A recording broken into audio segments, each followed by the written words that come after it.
Okay, welcome back. And today we're continuing the web application, for the planning web app that I started in the few last videos. So that's where we left off. We left off with a planning that we can navigate, and we can set time slots to the different days in the calendar. So that's great. And I was thinking about adding persistent storage to this application, because obviously right now when we refresh the page, the whole calendar goes away, and that's obviously not what we want. So I started thinking about adding storing the state in the local storage. So we can do this entirely on the client for now. But in the end, I think I'm going to go with HTTP caching for the persistent storage on the client side, because there is going to be a server to this. So adding local storage would only mean we'd have to sync the local storage in the client with the server state, and that would add a lot of code for essentially nothing, because we can do this using HTTP caching.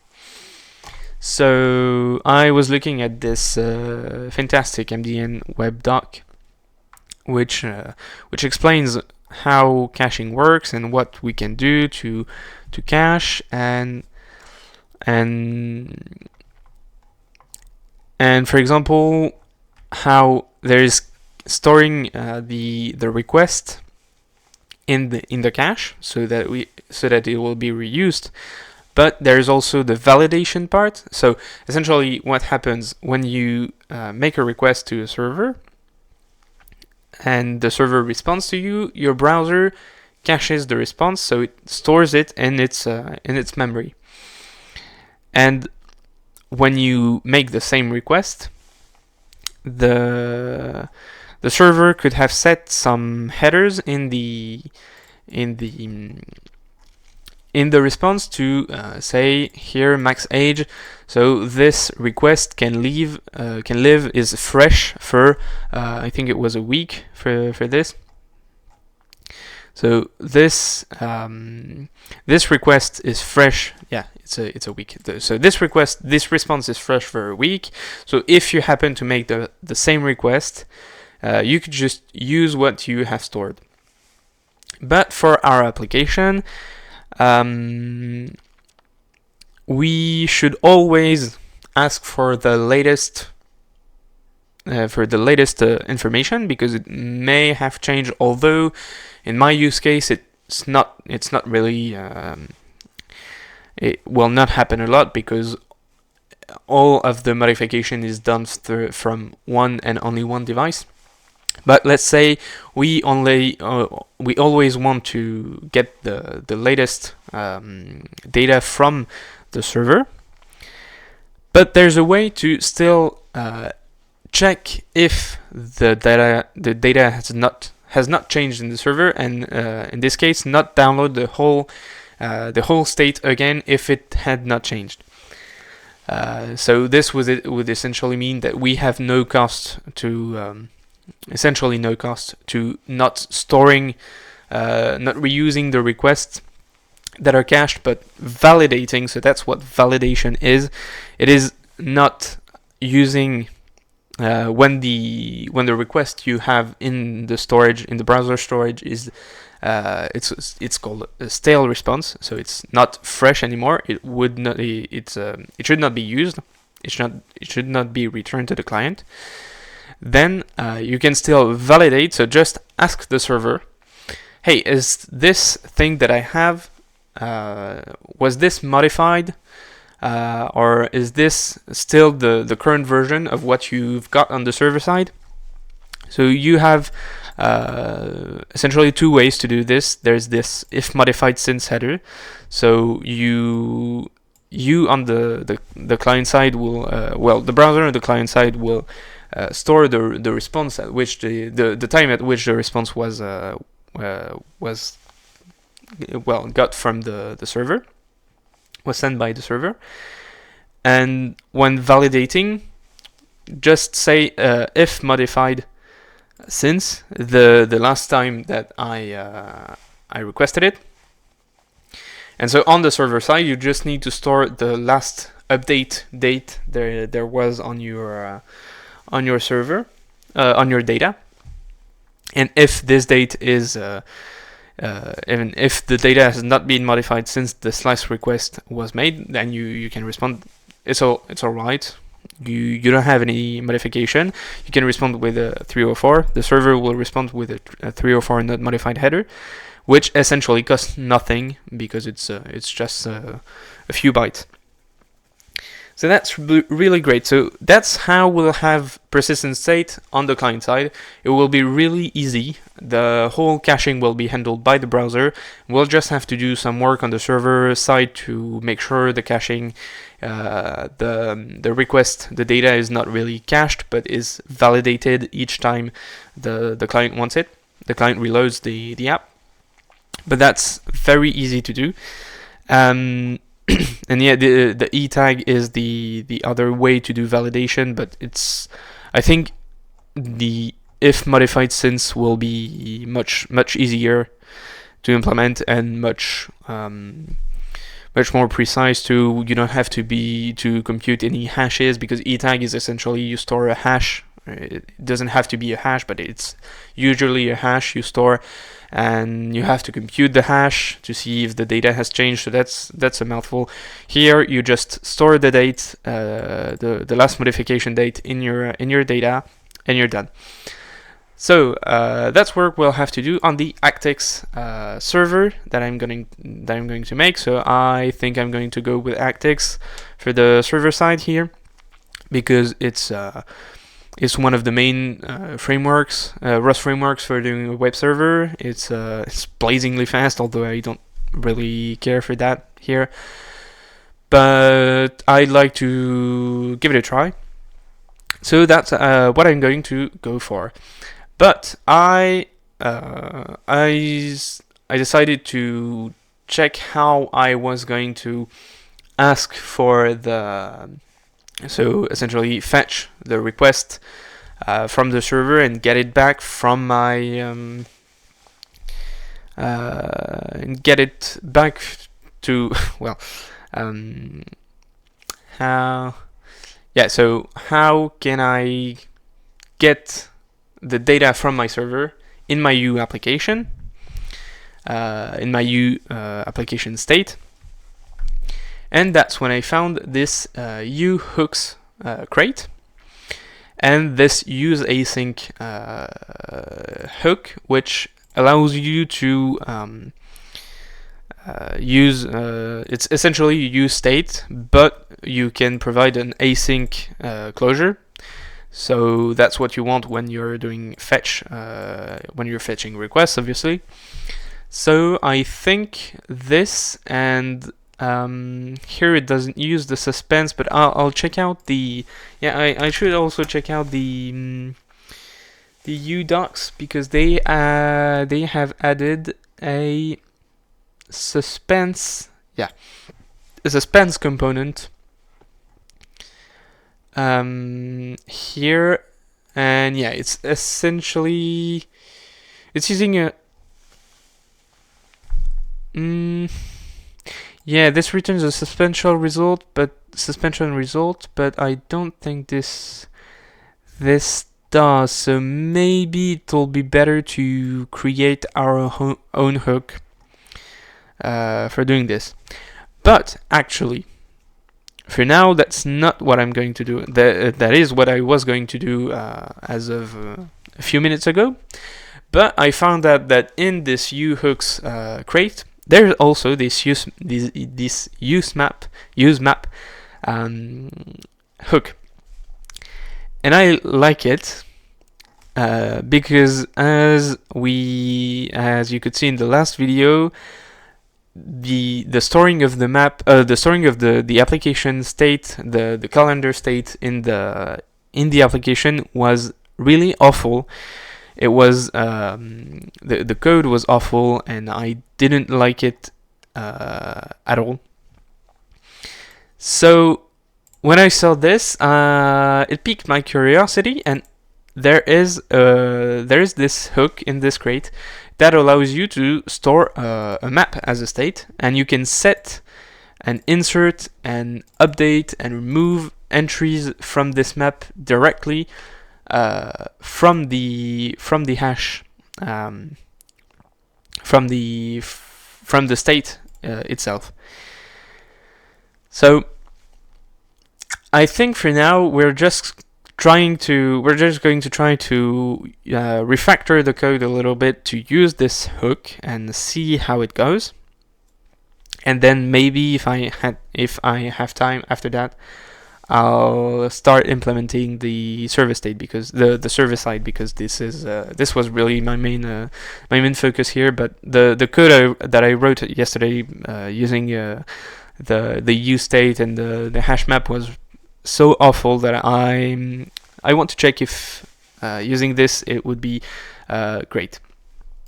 So I'm also going to be using VS Code here, or VS Codium, because NeoVim is great, but I'm having a lot of trouble with doing the right keyboard combinations, and I still need to practice some more on it.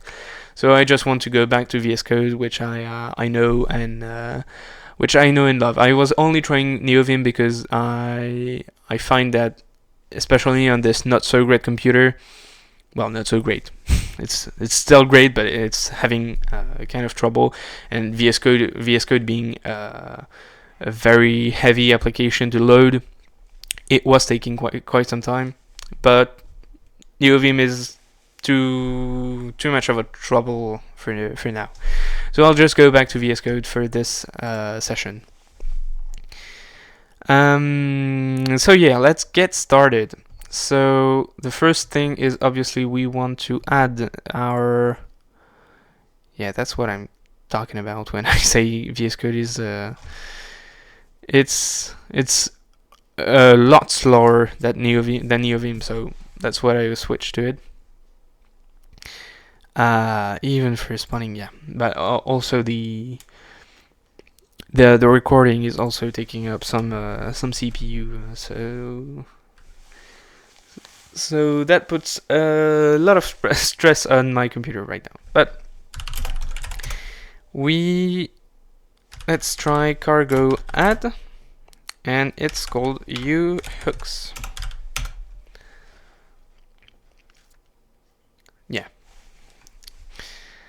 So this is the last version. I also have these extensions, these nice extensions for checking crates.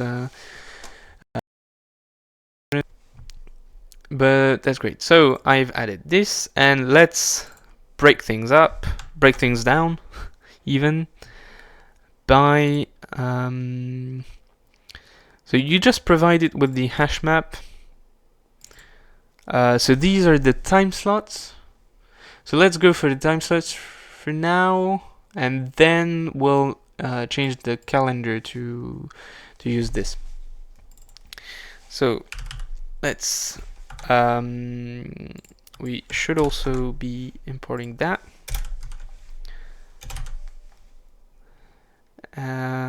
Okay.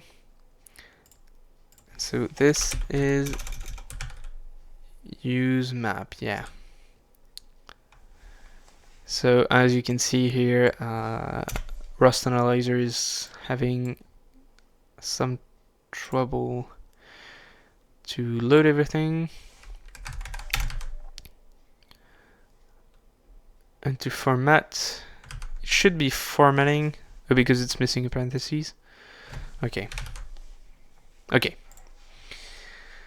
So let's see how this breaks. I have Trunk watching the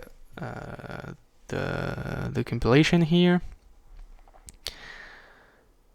So So here you can't directly call error on it. Is it this current? Okay, current value. Okay. So let's use this instead.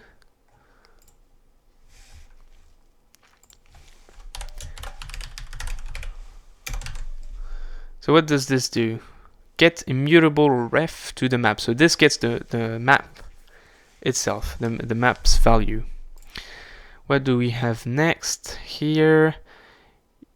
Yeah, so I guess we should be doing the same. Is there an example of passing down the map? No, but I guess we should be using map.current too.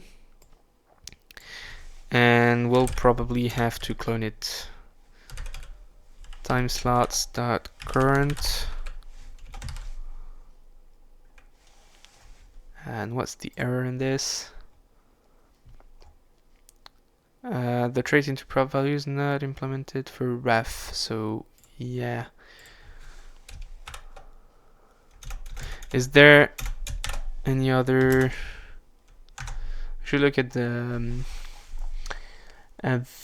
docs for this use map handle. Yeah, okay. So current, which gets the hash map's value, set, which sets the whole hash map, insert, which inserts an entry, update, which updates an entry, remove, which removes an entry, retains, which filters, yeah, and clear, which empties the hash map. So here, and this ref is the cell ref. And this panics if the value is currently mutably borrowed. Well, let's try and not do that. And we can clone, but this clones the ref. So I don't think it will work. But maybe we could try it out. Yeah, there's not much we can do here. Maybe, but you can clone, so let's try. Yeah, but my problem is not cloning here. My problem is that maybe we could then use this type, the ref. Let's check out. So here the trade hash map string is not satisfied for use map handle string. Okay, yeah, no, because that's current, which I want. And the problem here is that we have a ref hash map string, and we want a hash map string. So let's change the month prop to take a ref. So maybe we don't have to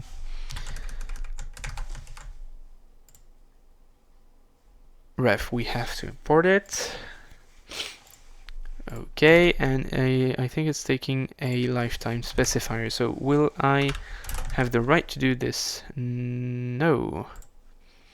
Yeah, so this has a lifetime specifier and we don't have the right to have a lifetime specifier. But do we have the right to have a lifetime specifier on the props? No, because no, I had this problem with the last time with trying to use a reference, but you can't have any lifetime specifier. So if I clone it, does it work if I clone it then? Because I thought cloning it would... No, it works. I thought cloning it returns a ref, but yeah. Oh no, that's not the clone that is used. The clone here. Which?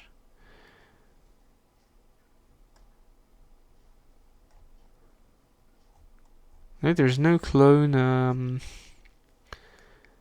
Because that's not taking self, so that's not the function I'm calling. This is an associated function that needs to be used as ref clone. A clone implementation or method would interfere with the widespread use of borrow.clone to clone the contents of a ref style. So I don't think I understand really well. I don't really exactly understand what's happening here, but oh well. Let's move on with this. So it compiles, and does it work? Okay. So the real struggle was with the calendar. So here the code has not really changed that much, except for the much better. Yeah, except for this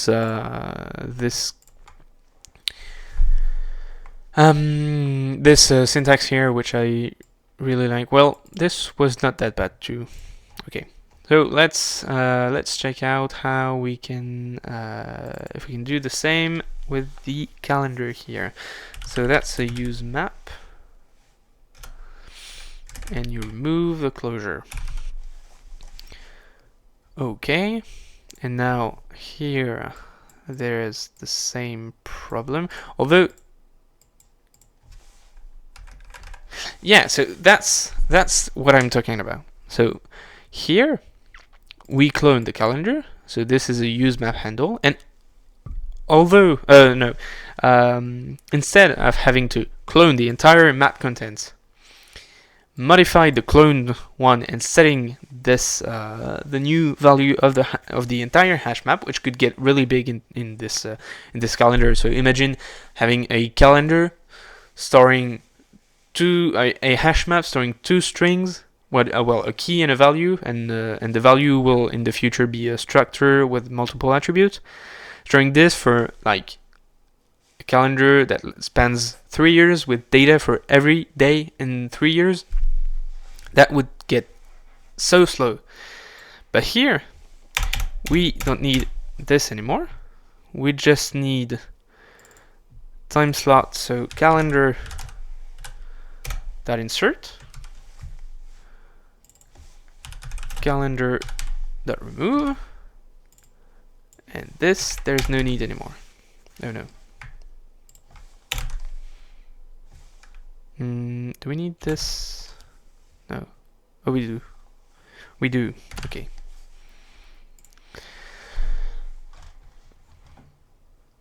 Yeah. And there's also this error, but this is the same thing. This is calendar dot current clone, and as I understand it, this is cloning. I know this says because it's doing the deref.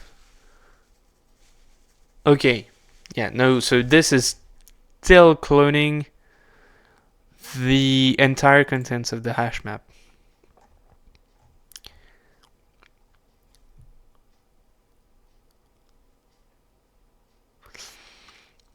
Okay, so why is that? Also, I could... No, let's not do that. So the calendar is passed down to the month here, but the code that modifies the calendar is here. So yeah, that's only for viewing the calendar, for showing the calendar. So yeah, well, it seems to be working like this. We can add. Okay, works great. Fantastic. So yeah, this is great. Okay, so this works wonderful, and it's a bit cleaner, although it hasn't changed much of the code. Yeah, it hasn't changed much of the code for in the end, but it's still a huge performance and even sanity gain here, not having to clone the entire contents of the map. For now, it doesn't show as much of a problem, but in the future would definitely have been a problem, a big problem. Okay, so let's commit that. Yeah, so we added a okay. So that's a refactor for the first time. Use u hooks. Well, use u hooks. Isn't there a way to? So you enter commit here. Yeah, I like this better. Refactor client use u hooks. Because then I could do this, and u hooks use map for states for so it's showing. Okay. Yeah, so that's what I was thinking. That's what I thought. In NeoVim it wasn't showing up as red, but the commit, the first line of the commit message should really be 50 characters long only. So yeah. Okay. So that's what I find that's why I found myself writing a lot more of descriptions underneath. Okay. So use u hooks use map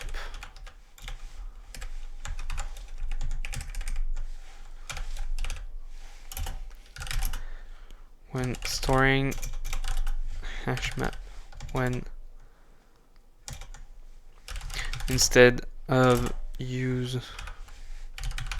states for hash maps.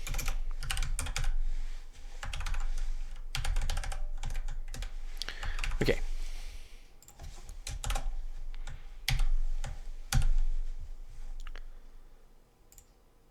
Okay. Well, that went a lot quicker than I thought it would. So let's go on with creating the server then. Yeah, so all the refactoring that I would like to have done is not, well, although I can't remember with which what the problem really was with all the things that I had to clone here. Well, never mind. Okay. But I definitely have some more refactoring to do, but let's not worry too much about it for now. Okay. So I don't need this anymore. I don't need this anymore. And let's check out how this does it. Because I'm finally thinking, in the end, well,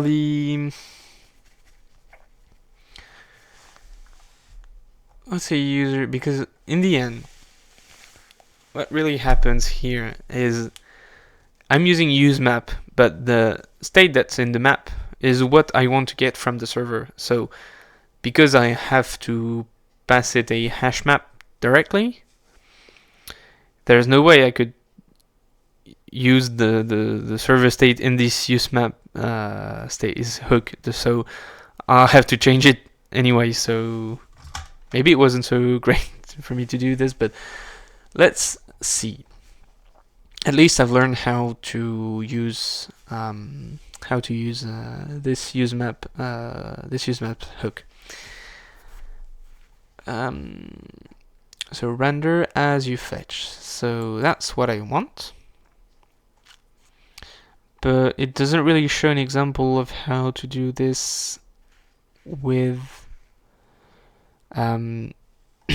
it doesn't really show how to do this with an actual request. So maybe we should get this from the examples in the U repo. I love how this search has this UTF-8, which is an emoji checkmark emoji, for telling the UTF-8 value is true. I just found that out, and I'd have to dig up what's really happening here, but I found it funny. Okay, so let's check out the examples. So we have async, but clock is not really what I want. Maybe suspense. Yeah. Do you have a real example of a suspense? No, that's use sleep, but definitely they use a they create a hook. I'll have to create a hook, I think. I won't have any much more choice here. Much choice here. But here they create a suspension result. Oh, then they create a hook which returns a suspension result, but they can use hooks inside the hook. So maybe that's how I'm going to use my map then.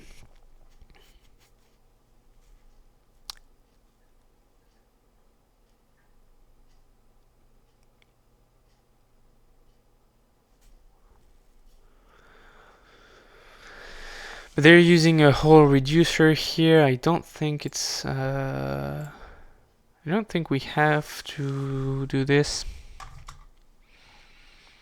So let resleep equals use sleep.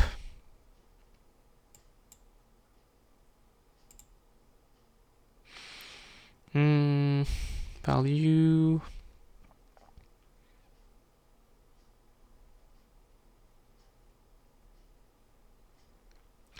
Value that's set. Value. Okay. On take a break. Oh, okay. There's a button on take a break. Okay, so there's the take a break button, which calls the resleep function. Okay, so this returns a function.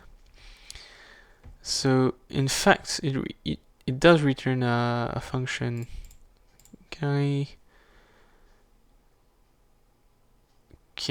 I go to the definition?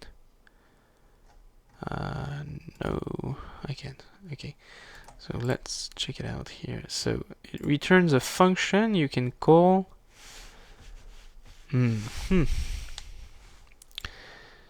Sleep state.s suspension that resumed. Okay, I don't really understand what's happening here.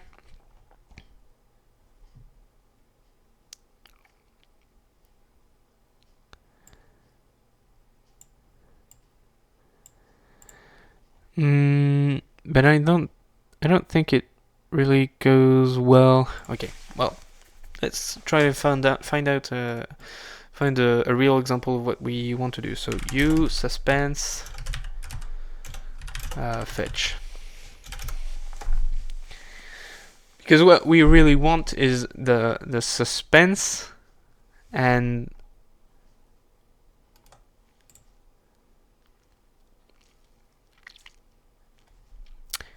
oh, that's what I want. Yes, that's what I want, I think. Here's the result of an async computation. So the async computation being the request, and they're using glue here, which is what I want to do too. Suspending while waiting awaits the future returned from the first call to initF and returns this result in your useFuture handle. Always suspends initially, even if the future is immediately ready. So there's this useFuture. You give it a function, which is the init function, which can be an async. F is fn once, which returns t, and t is a future. So that's an async function. So you can give it an async closure, which can do a request, and then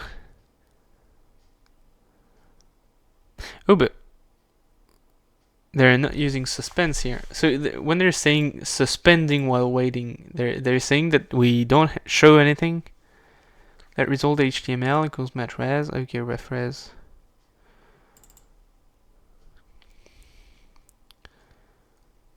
So this result HTML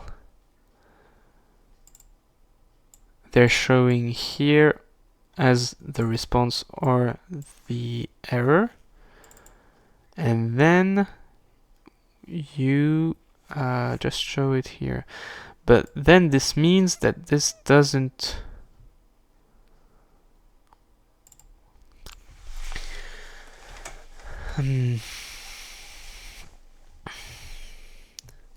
but it does return a suspension result. And this, okay, so that's what the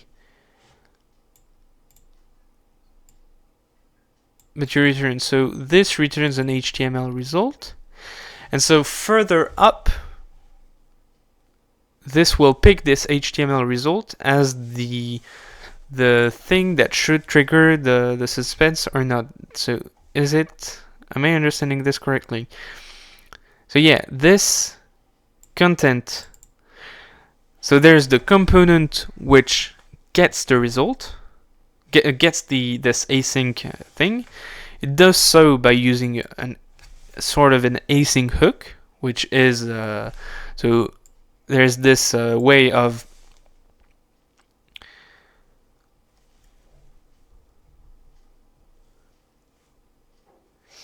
but that's not so there's this way of creating a hook and checking if the thing has returned or not, and then you can result. But there's this use future thing which lets you use an async closure. So that's what I want. So, but I need to create a component which returns HTML result, which uses this use future hook in it, and then only returns content when you have when the thing is completed. But that would mean, because right now my state, which I want to get asynchronously, it's in the app top function component. So it would mean that or maybe because then it wouldn't be picked up by a suspense higher up, because there is no suspense higher. There's nothing higher up than the app itself. It's the thing that is mounted at the root. So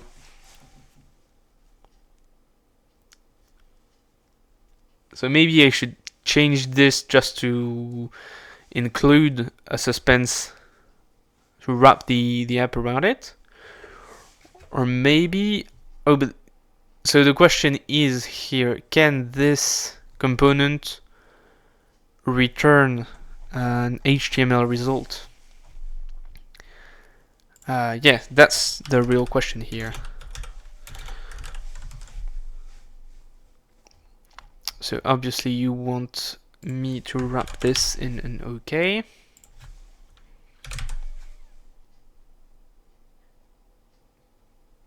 Again, this builds fine.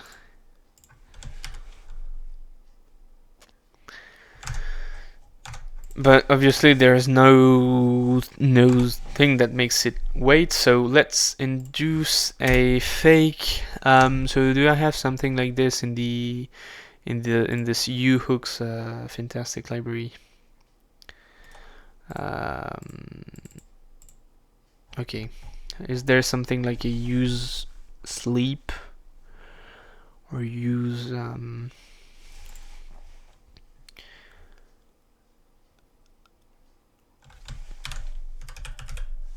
use sleep? There's this interval thing. What could I do? Well, there's this use async. Am I going to have to use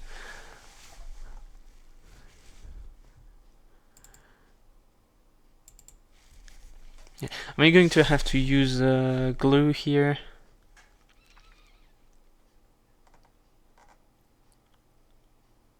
Or really there's this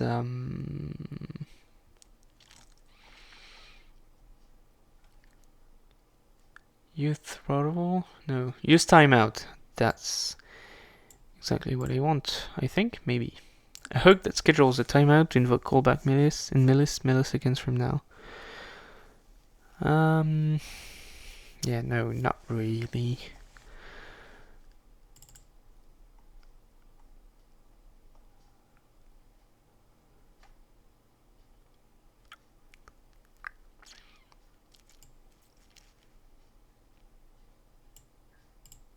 Yeah, or I have to modify, yeah, but okay. Let's see. Well, let's see how we could use this use future here from usesuspense. So this is use future. What is with? Oh, because you can specify dependencies, but there's no. I think there's no need for that. Okay, so use future, and here it was written like this. Although, isn't the so in this example the async is set here, but isn't the async supposed to go before these vertical bars here, these pipes? Oh, I guess not. Okay, and now let's add the last, well, another library to this, which is glue.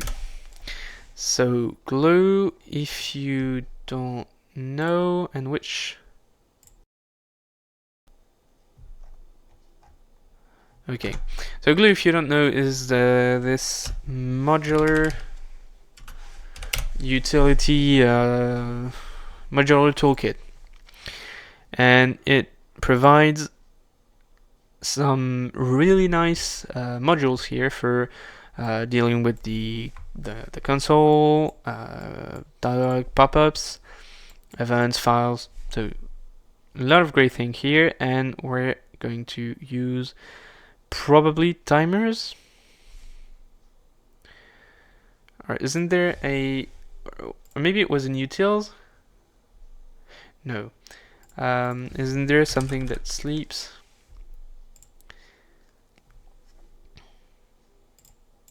Features timers and futures. Waits until the specified duration has elapsed. Yeah. Oh, but glue. Yeah, that's glue timers. Maybe it could work. So this use future async and oh no, that's an async block in the closure. But can the closure be marked as async as a whole, like this?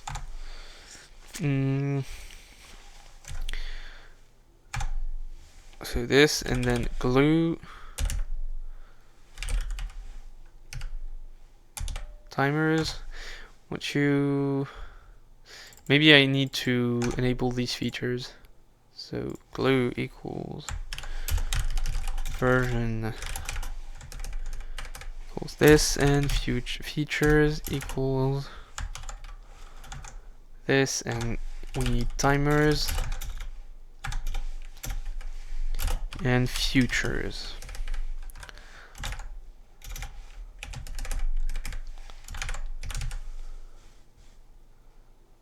Oh no, no semicolon.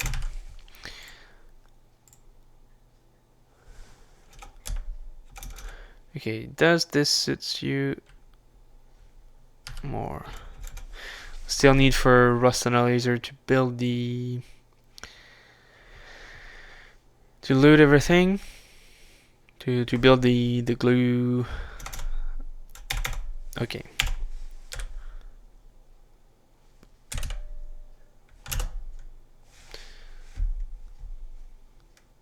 Come on. Okay. So I need glue timers. Okay. Callback, no. I want future. And I want sleep.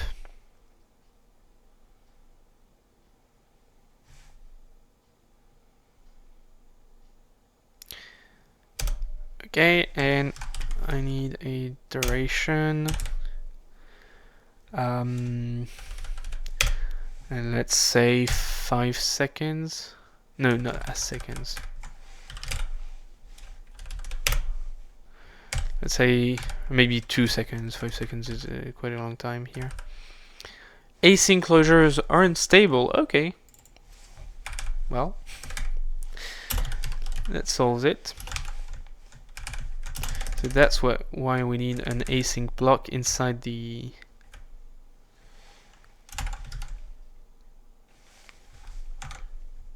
I wonder why it's unstable. Why it is unstable. Okay, and then this needs to we need to do this. Is that right? This returns a suspension result. So will this be okay then? No. Clearly not. To suspend rendering, a suspense component is required. So is there a neat way to do this, or do I have to just hack this with an intermediate component? Suspense on root component.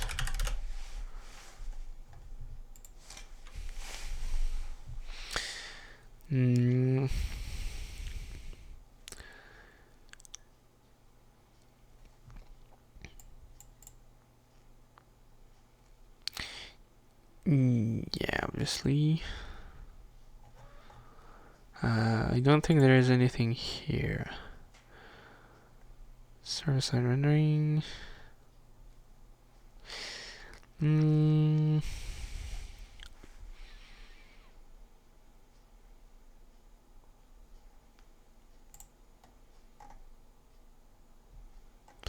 Yeah, no.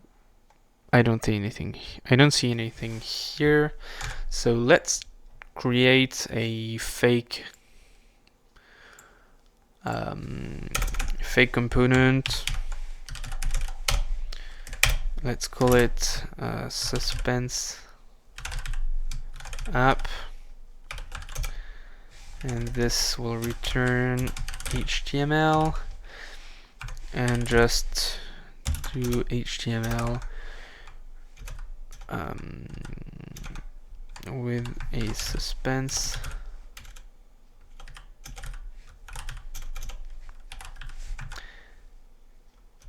In it, wrap the app. Is it? No, that's not how you write suspense.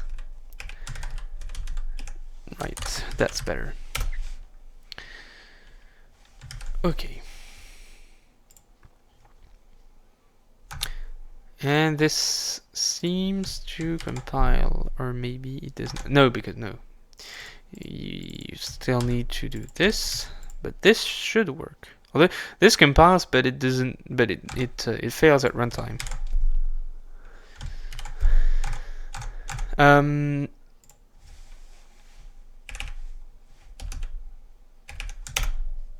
So should there be a fallback for us to see whether this works well or not?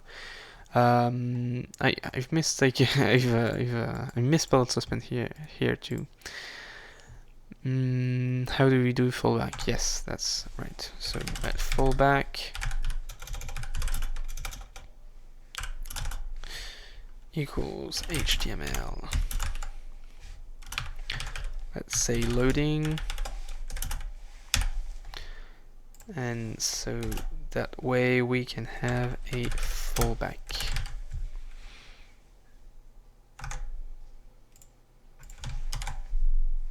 The fallback is never showing up.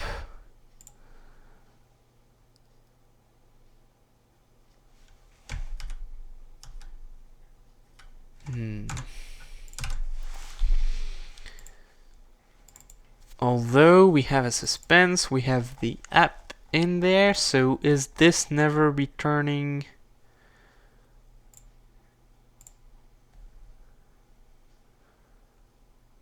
What we want? Oh, maybe. We should await. Yeah, I think that's it. Because I didn't await. Yeah, that's it. Okay. That's nice. Because, yeah, here what happened was that I created this future, but I need to await on it for it to be. For it to do anything. Because if you don't await a future, it doesn't do anything. By default, you need to await a future for it to execute itself. So that's why. So here, if we were to load our time slots and our calendar data from the server using this use future hook here, it would work. But then I would get a hash map. I would get a hash map after converting it from JSON, well, transforming the request into JSON, getting the JSON body from the request and parsing it. Probably with I'll probably need Serde here, but in the end I'll get a future. What's the type of this? Yeah, it's a use future handle, and if I don't do this, it's a result use future handle suspension. So I guess that's the HTML result. Well,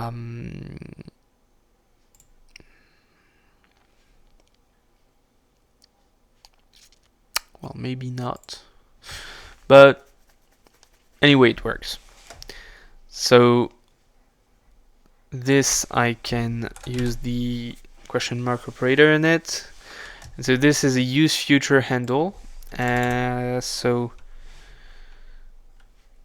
let's call that F. What can I do with F? Can I set it? I can't even set it. So what is it? What is its use here? Is it to be used with another hook? Tear down to HTML.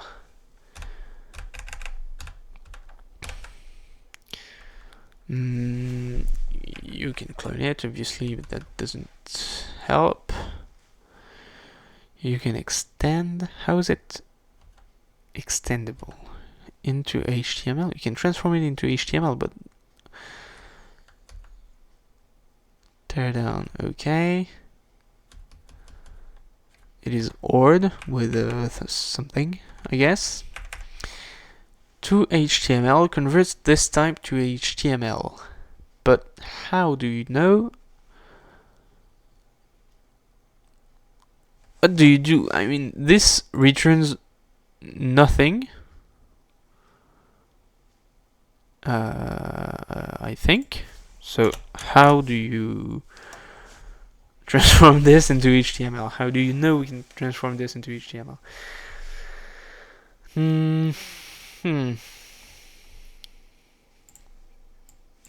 Maybe I should really find out.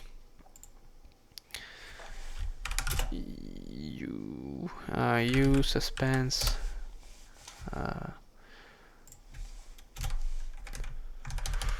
Let's say what is there?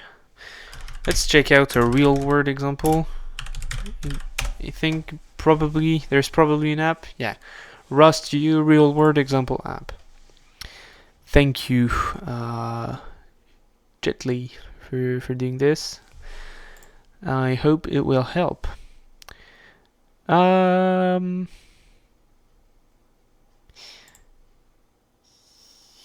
Yeah, that's not a problem. Let's go with WASM, I guess. And yeah, here we have. Okay, here we have what we want. Maybe article list uses this. Current page, article list. Okay, that's what I want, maybe. So filter, where's filter coming from? It's props.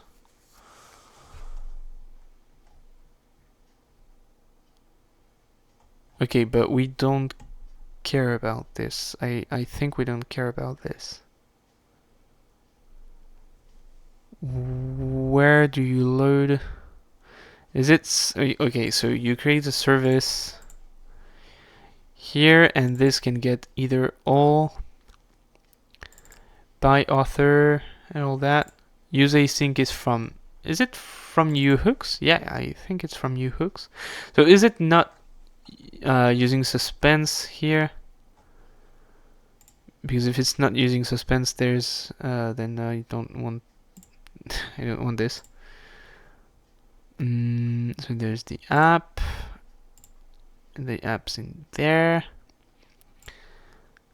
Okay.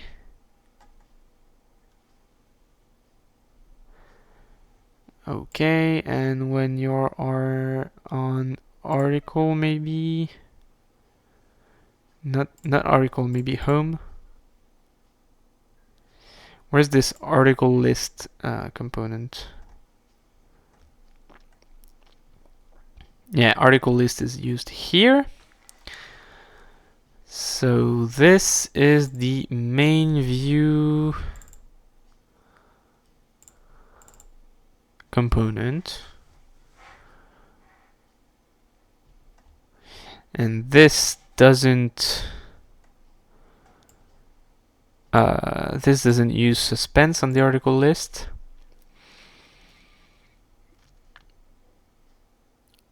Yeah, so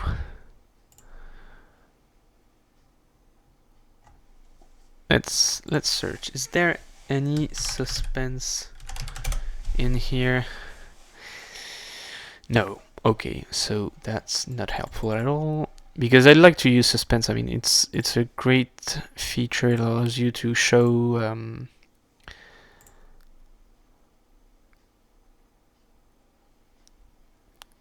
loading screen. But how does it work? So it's blocking. This use async is, how is it used? So use async. Oh, but you have to run it. You have to run it for it to work. So this is using an async. I really don't get how all this works. Okay, so you have state.loading, but I mean, use future should be doing the same thing here.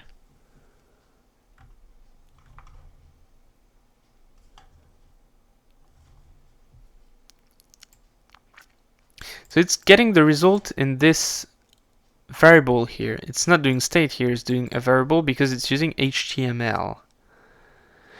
Because at this point, so yeah, at this point, after this, the res will have a value, whether it be an error or an actual result.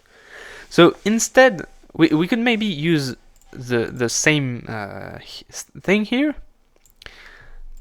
just using this to put the result in a variable.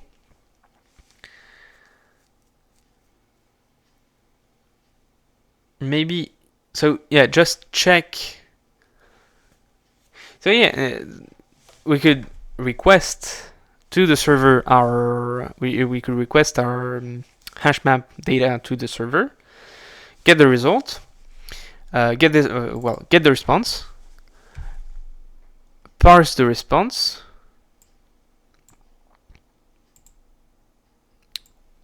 that's really a result. Okay, so that's a result. So you have this result here. We can parse the result. If the result is an error, then you send an HTML. yeah, you send HTML data to the you return HTML for showing an error.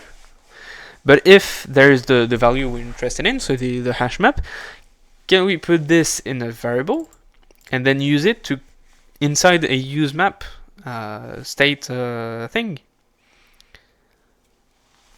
But then I'm afraid this code would be called each time. This would need to be called only once at the mount of the component, the mounting of the component, because then when we add something to the hash map, we will reflect that change onto the server with an API call. We'll not reload the whole data from the server. So I'm not doing really anything here. Let's try and move on. But then if it should only be running on the first on mount, there's this from the uHooks, a lifecycle hook that calls a function after a component is mounted.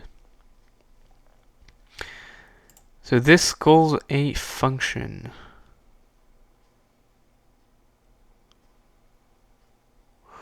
Or maybe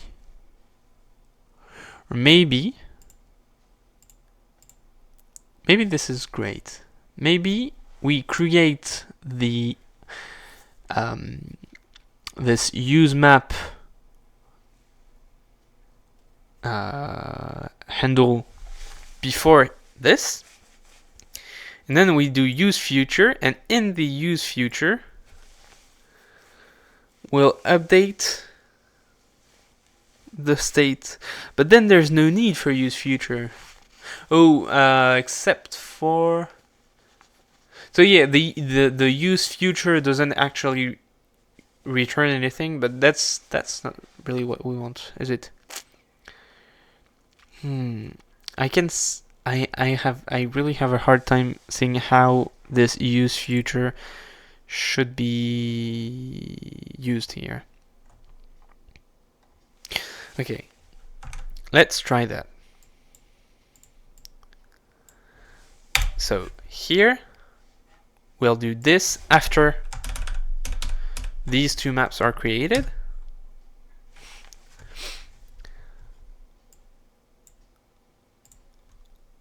And let's say let's simulate loading the calendar. So here we don't really care about this. We do use future. We'll do this waiting, which simulates the request,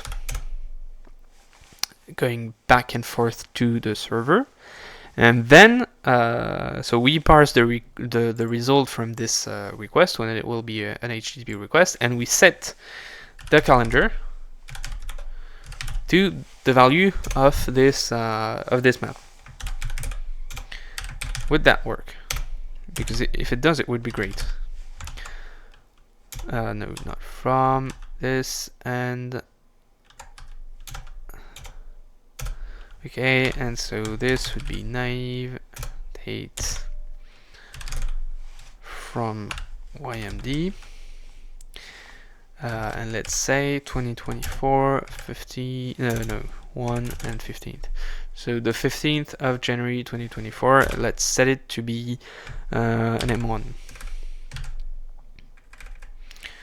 Okay, so we set this, and what's the problem here? This, maybe? Can I do into? Oh, well, this is great. Oh, calendar does not live long enough. Well, let's...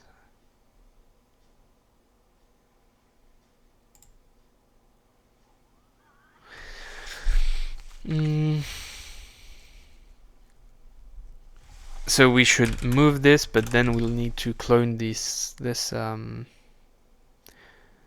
yeah, async block may outlive the current function, but it borrows. Should we do this, the cloning here? Can we do this? Because this will only run one time then. That's what I don't understand.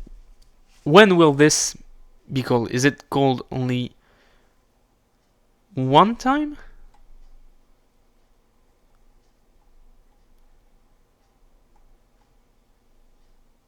Runs the hook inside current state, returns output and upon completion. No, that's hook. Yeah, no, that's not what I want. Okay, well, let's... Can we do this? But this doesn't make any sense, does it?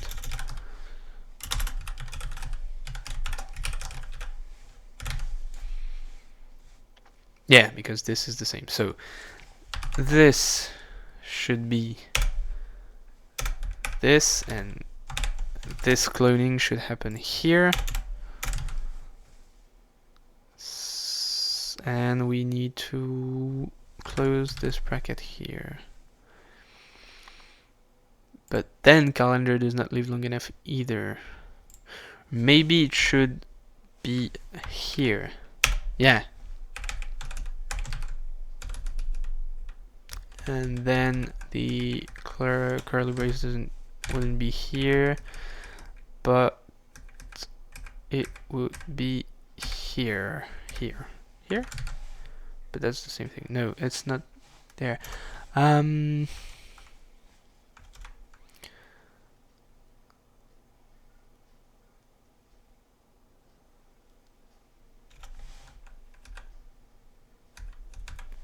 Here then? No. Where should that be?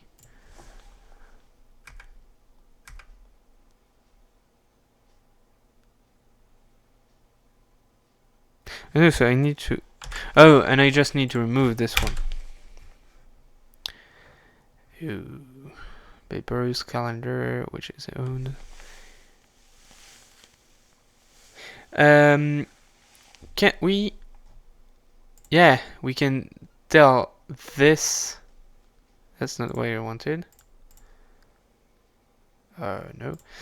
Can we do like move async or async? Is it async move? Yes. Okay.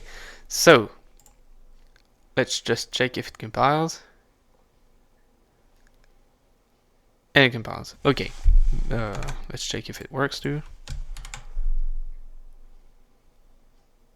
Fantastic. Well, that's what I wanted then. Yeah, and it's not triggering any other, even if I change the state. I think this use future can only trigger once then.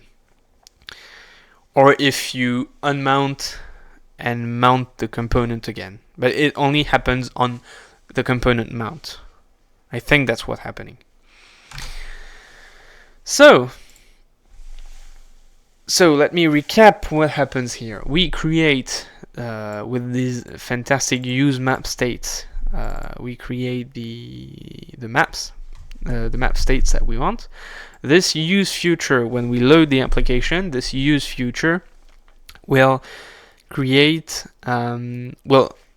requests. So for now it only sleeps, but this can easily be replaced by an HTTP request using the GlueNet HTTP request thing. So you can get a request here like this.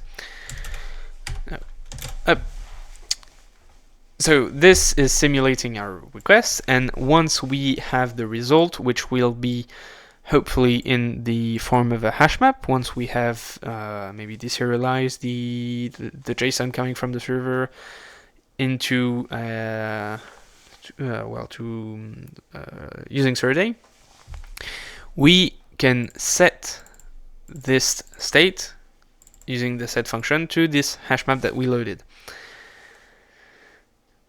So then, using this operator, this use future handle, this use future thing returns, tells you to suspend the app while it's loading. So that's what happens here. So that's the time of our request, and when it's finished loading, then it does all the other things. So that means we can do anything we want here. So load this state here, load this one, and then we'll just have to have functions that update the map and also send a request at the same time to the server to update the. So we need to, from this point on, we'll need to keep the local and the server state synced, but that's very easy to do. You just have to do the same operations on each side. So you send a request to the server saying, hey, I want to update this day, set it to this particular time slot. And once the server responded with okay, great, go on, I've updated my state, then you update the local state, and you're sure that that your client and server, this is an overstatement because you're never really sure of what's happening with networking things, but at least you should be synced. You should have your client and server state synced. Great. So let me shut up and go on with this. So, I guess the first thing, can I also log something to the console here? Is there, what's that? Yes, this is Glue console. Okay. So let's test that, but I don't think I've enabled the right. Yeah. Oh no, maybe it's I need into here. No, but I've never told Glue that it has the console.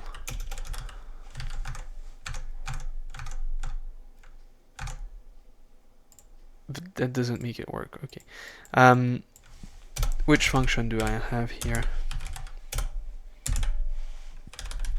Assert clear console debug.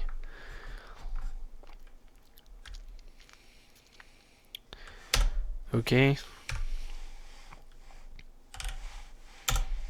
Hi. Okay, this works.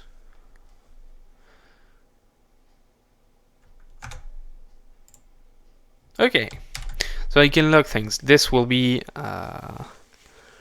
really useful. But I'm saying that I'm going to make a request, but I don't have any server to make a request to. So maybe we should do that before. Yeah, there's no server. So what do you want to make a request to here? So what changes here? But we added Glue, but what really changed? We have this use future. It's only tinkering, isn't it? Yeah, and the suspense. It's only really tinkering for now, so I guess I can let this, or maybe I should stage it. Stash it.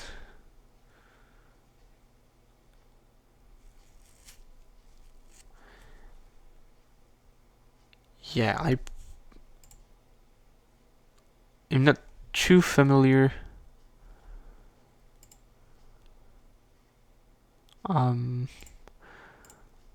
This has unsaved.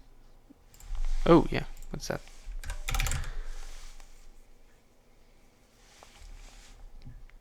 So can I remove this then?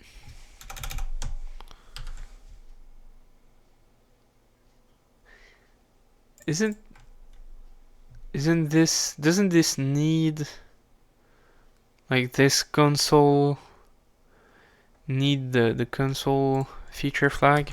I guess not. Okay, so let's do this and stash so that this so this is future tinkering. So this stashes away my changes so that I have a clean slate for doing the server side, and so this whole future thing is now gone from the client side. As you can see, we have got our application back to the original state without the waiting of the 2 seconds in startup. And so this leaves me this lets me create the server and push commits, commit code from the server without being annoyed by these changes. We're so that we're not annoyed by these changes for now. Okay, so cargo new, and that's going to be server. Go to server, and now we are going to follow the get started Actix thing. So yeah, it's okay. So cargo new Actix Web 4. Let's also get rid of this for now, so not to get confused with the same file names. Okay, so Actix 4, and do you have a yes? You have an example. Notice that some of these handlers have routing information attached directly using the built-in macros. Yeah, that's a great syntax for doing things, and I think it can also parse parameters right in here. So that's great. And we need to add this main function to the main.rs file, obviously. And so that's bind to 8080, but we already have 8080, so let's call that 8081. And can we cargo? Do I have cargo watch? No. Can I install it? Yeah, cargo watch watches over your cargo project source. So let's install this. And can I also use a binstall? I found that out while installing trunk. Yes. Yes, this binstall is really great because usually cargo install, so it needs to it fetches the code of the crate and all its dependencies, and it needs to build it. Their binstall just installs from precompiled binaries, so just as you would with a regular package.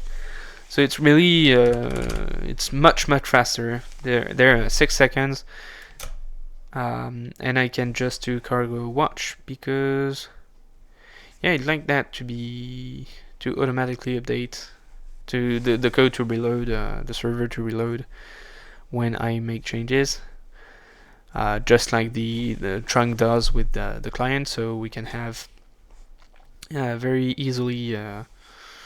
Well, I don't need to run build commands. So let's wait for this to build. So we should be able to go to this URL in the browser after this has finished compiling. Let's clean up this. Yeah, we don't need any more of this. And let's go to 127, port 8081. So this is we can access this for now, but in a bit we'll be able to when this has finished compiling. Okay, finished running. Okay, finished running. This should work now. And this is on slash, so we should have something coming here. Connection is refused, it's not. Would you tell me if you weren't able to bind to something? Do I have something running on this port?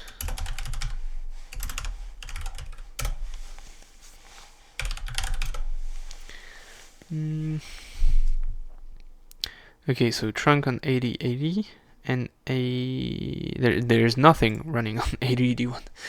So that's good because it means that we should be able to bind the server to port 8081, but that's bad because it doesn't do it.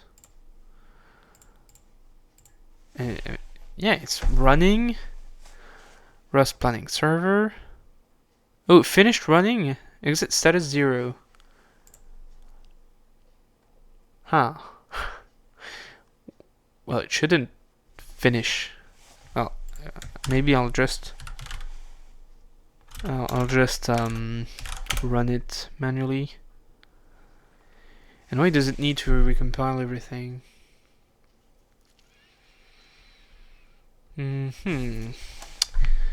There's some Rust mystery going on here.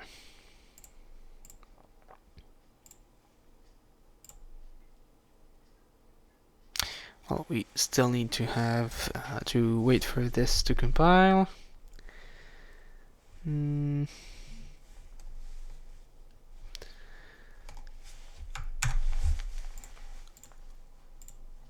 Okay, well, cargo run, so this. Yeah, so it should work. Well, let's read the doc while it compiles. But that's pretty straightforward, so I can see here you can do this. I haven't really thought of how the API will look for now, but what we need is something that gets us the time slots. So the time slot. So okay, so this runs and this hasn't finished. Okay, so that's what we want. So then, but because cargo watch doesn't automatically, is it something like x run? Yeah, that's what you need to do. Okay, so this, and if we modify this, then it rebuilds. Yeah, because before it was just running cargo check, and it checked and then it finished running. So the default is just checking, but there you have to pass this option, and yeah. Okay. Well, I suppose that's not really important. So, what we need now is let's build a fake API.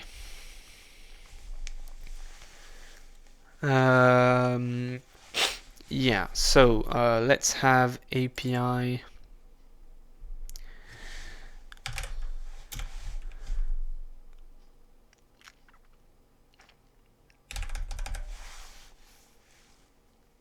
Okay, let's run this API, and so we have the time slots and the calendar for now. Let's start out with the time slots, I guess. Well, which is because both of them are just hash maps in the current code. This is a hash map from a string to a string, and this is a hash map from a date to a string. So I guess let's start out with the time slots because they're just string to string. So it will just be a JSON object, a really basic JSON object.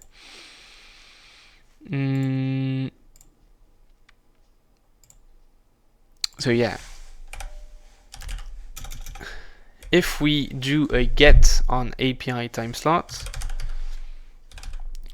this should return the list of all time slots, the map of all time slots in the currently available.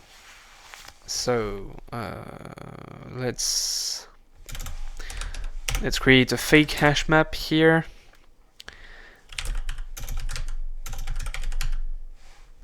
And let's call that.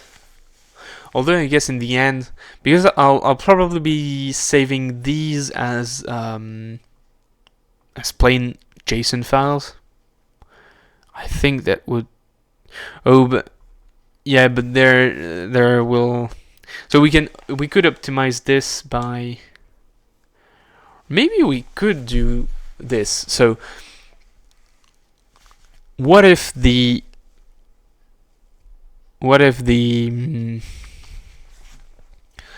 time slots API just, so there's a get that reads the file and just sends you the file as it is,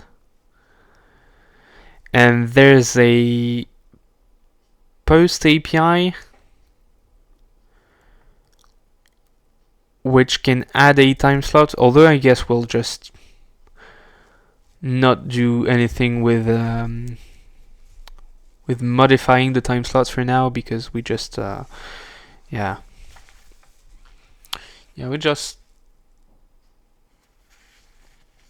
just not modify the time slots from the API for now. So I guess what we could really have here is no, not a new folder, just a new file here called timeslots.json, and this is the map we want. So let's get these.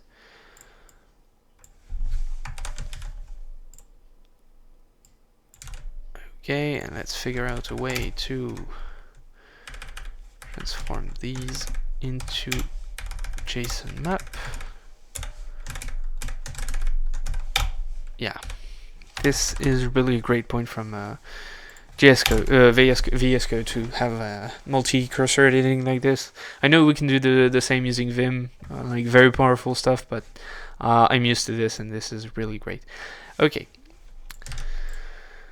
So then we just need to load this file and write it directly, send it directly as the body here. And I guess we could even,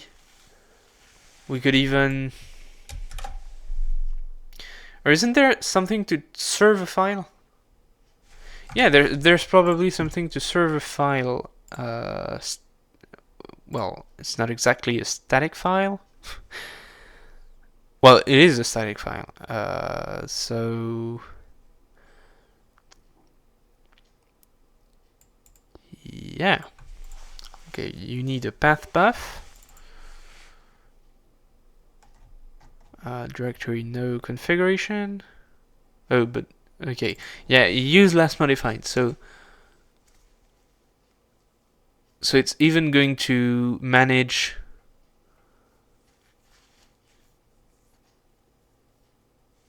Oh, that's using Actix files. So that's, yeah, okay. That's something we need to import here. But yeah, so essentially what we just need to do is open the file and serve it using last modified, because that's what I want for caching, and then it works. Okay.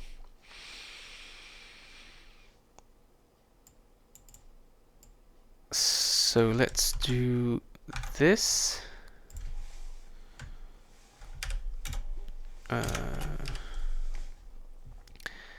And we need to add this Actix files to this code base. Perfect. So you can import Actix files normally. So it's imported as FS in the examples. I don't know whether this is a great idea or not, but well, let's just do that for now. Okay, so, and let's clean up this main this example here. this example post will leave there for now, but it doesn't serve too much of a use, really. Can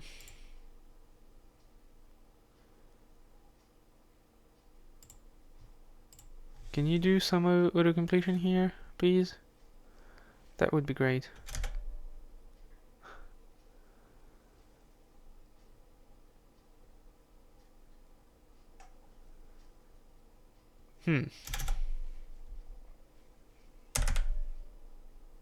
Oh, yeah. I think it's I think it's working. Well, let's check out the code directly. So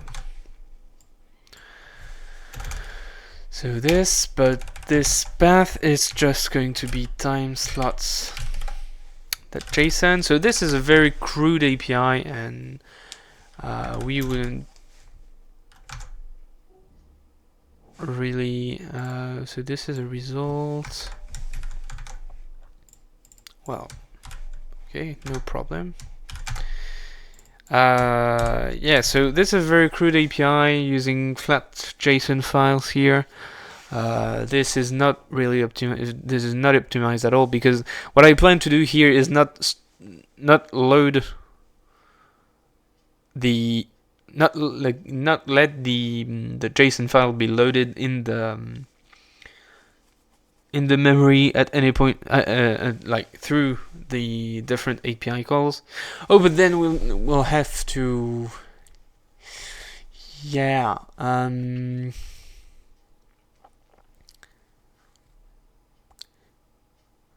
Okay, so this loading the JSON file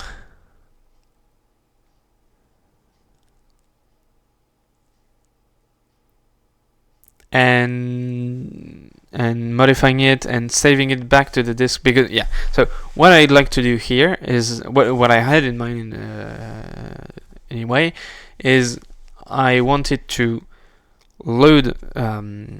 So for a GET request to get the data, I load the file and serve it. So just serve the file directly. But if I want to post data, so to modify the file, I load it in the request. I load it, parse it with Serde, modify it, and serialize it with Serde back to JSON, and save it to the file. But that the problem, the obvious problem that happens here, is what happens with what happens when two concurrent requests happen at the same time. Well, when there's a concurrency in the requests, and that's a problem. Well, let's not worry too much about this for now, although it's really a problem. But let's just ignore that for now, I guess. Okay, so filed use last modified, and there's really no but because maybe this is because of this import error, and this is probably Actix web error. Yeah.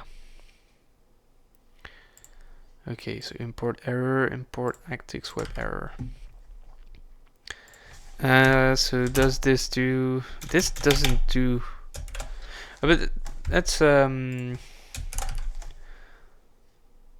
okay. So this knows that it's a name file, so it should. Yeah. Okay, that was the problem here. Okay, so use last modified. And for content disposition, function to be used for mapping files MIME to corresponding content disposition type. I don't really care about this, I think. And how does he know? Does he figure out the content type?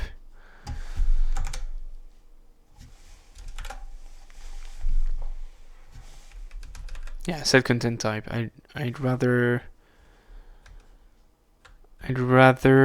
force the content type, set the content type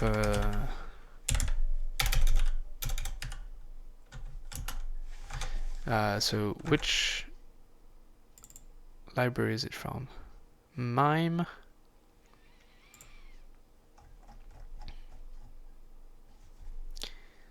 MIME, where is MIME from? MIME, that's a MIME crate.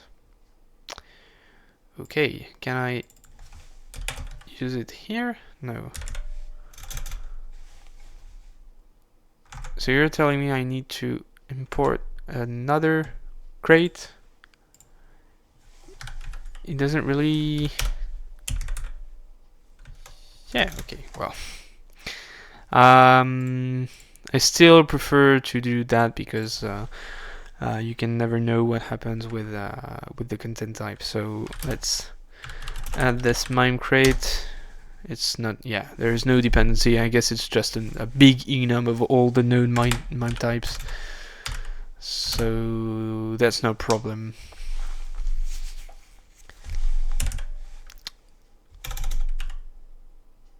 It's still indexing, yeah, that's the problem.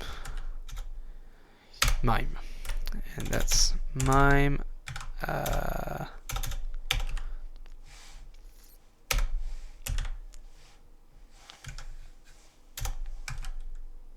Oh, it is not an enum.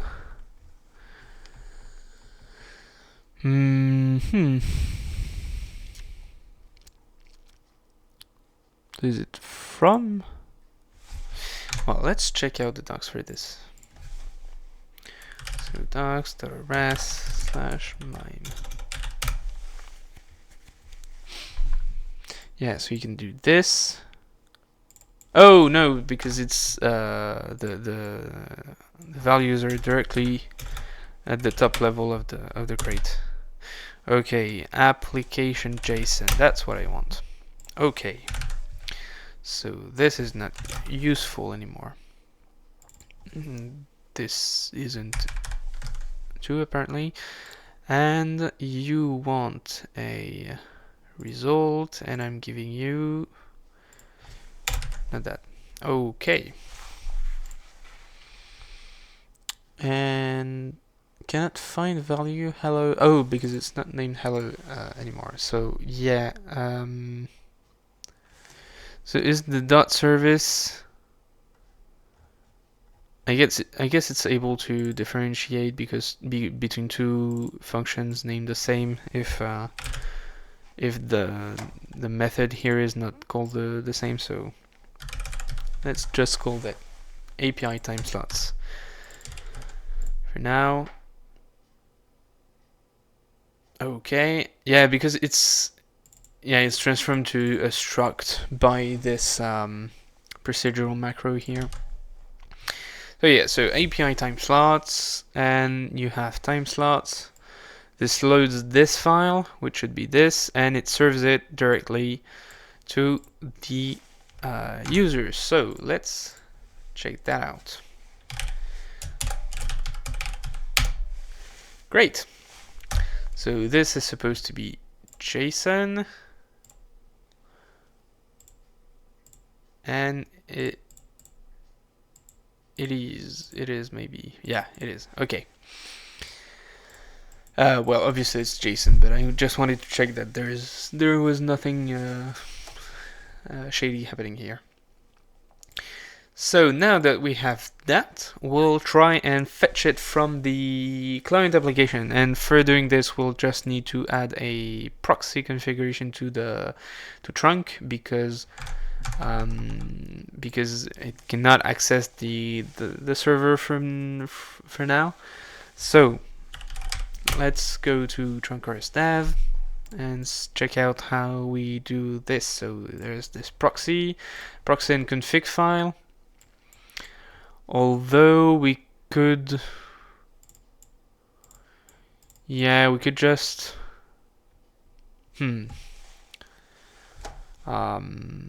yeah, no, let's put this in a file so we don't have to remember how this works. So is it, I think it's trunk.toml, the name of the file. Yeah, trunk.toml.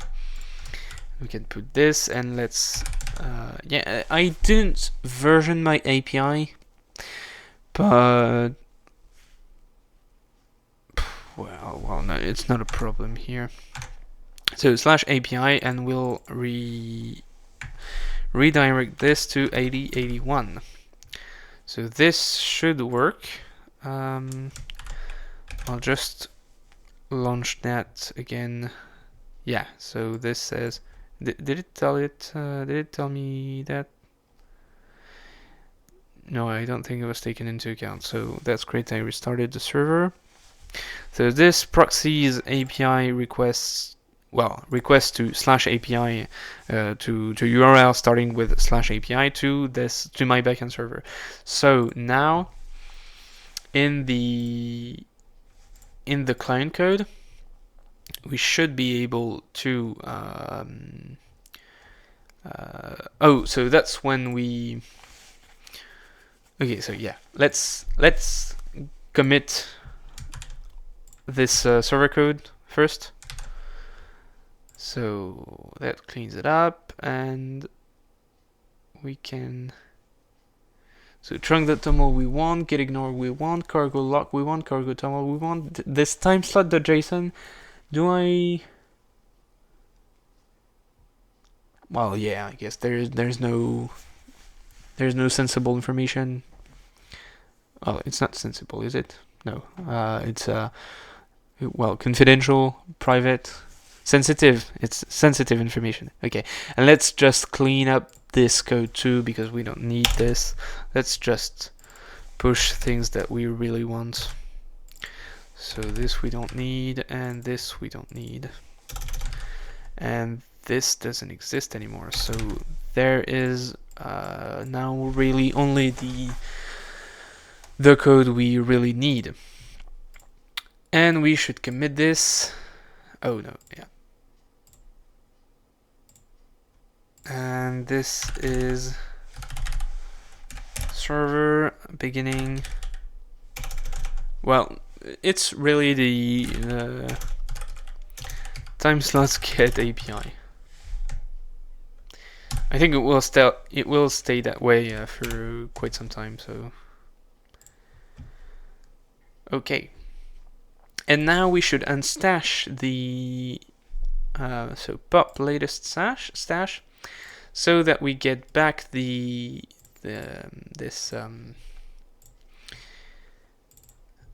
future here, and we can switch that for GlueNet, and we'll have to wait for Rust Analyzer, VS Code, and all this world to move for a bit. Let me check something while this is loading.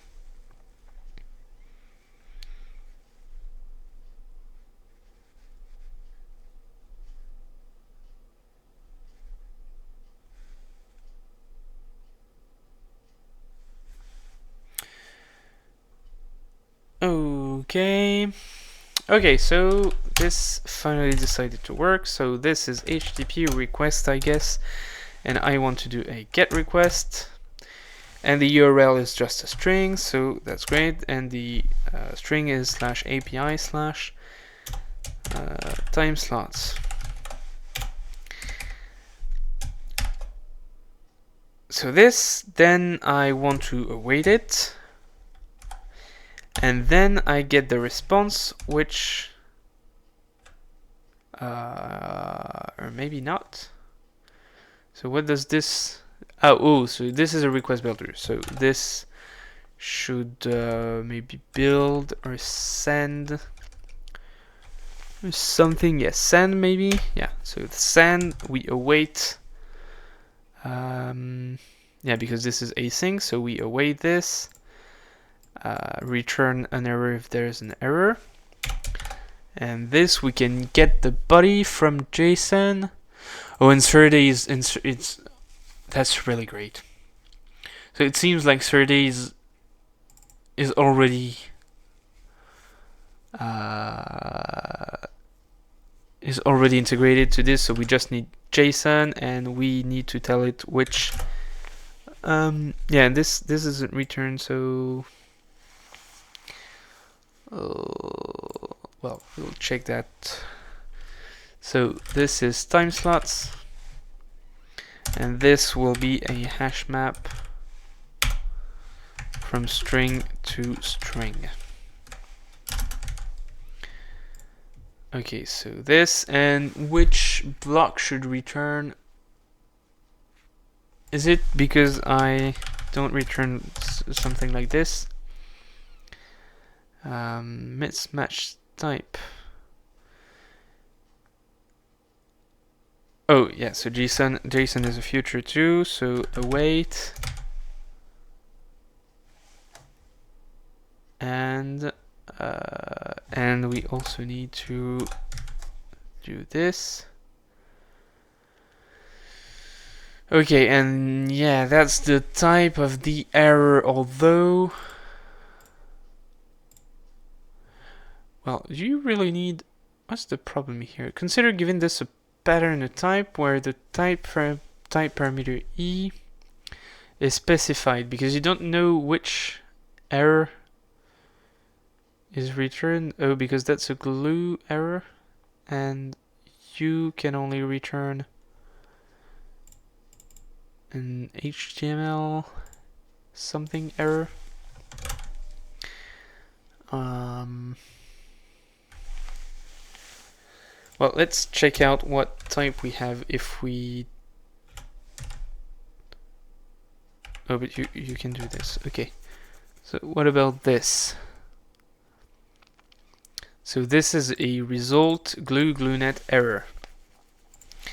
And if we do unwrap on this and return this, this will be well, this is type annotation needed, because JSON. So then it's a shame that it doesn't tell me which, or maybe I could remove this.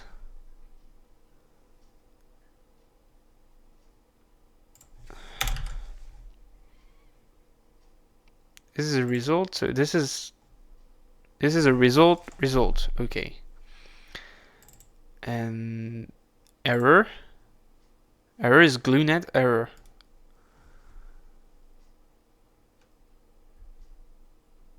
Okay.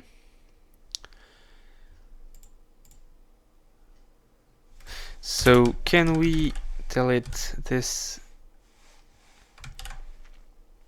This is a hash map string, and the error you already know which type it is. But you don't know the type here. Oh, because this is the okay. Okay. This is the problem. But if I return,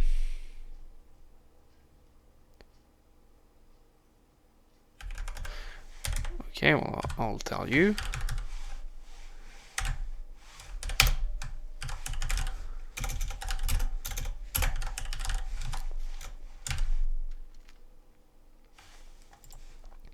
Expected result, hash map string random state.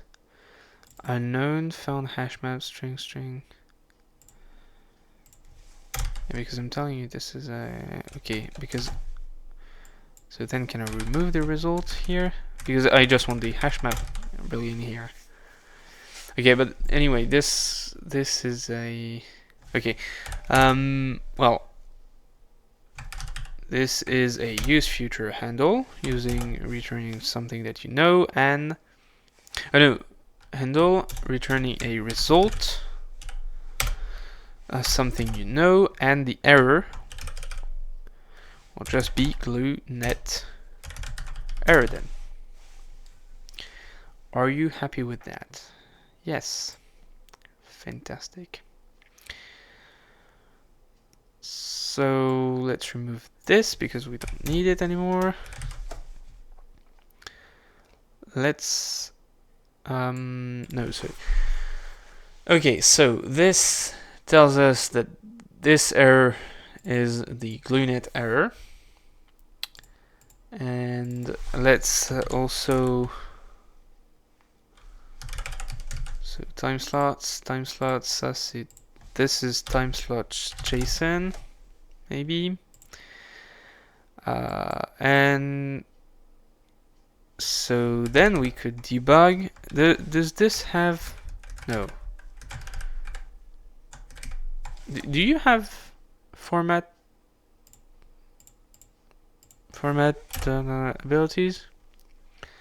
Maybe not. Probably not. Time slots JSON. Yeah. So let's wrap that into a format macro.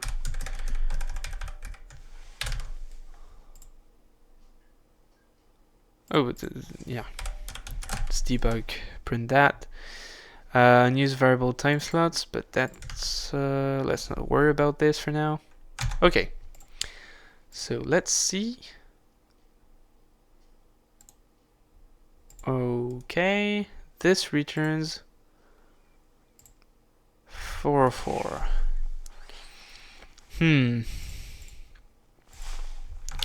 Does trunc tell us if something gets redirected?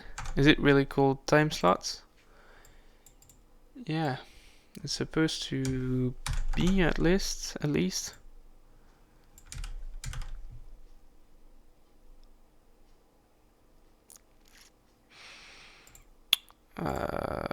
Oh, but this. Okay, but this did not build. Yes, it did. Yeah. Okay, so this builds. And maybe we could just log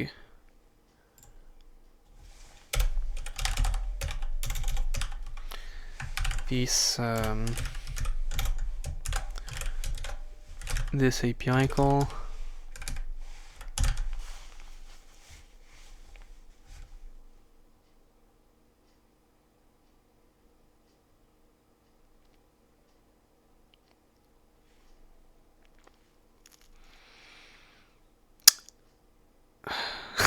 This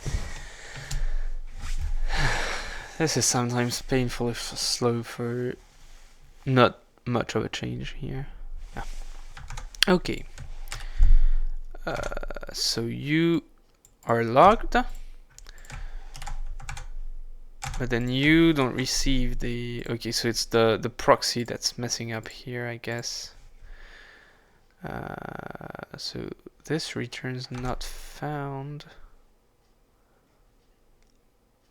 So this is trunc returning not found, I guess. But I'm getting a bit tired here. So rewrite /API.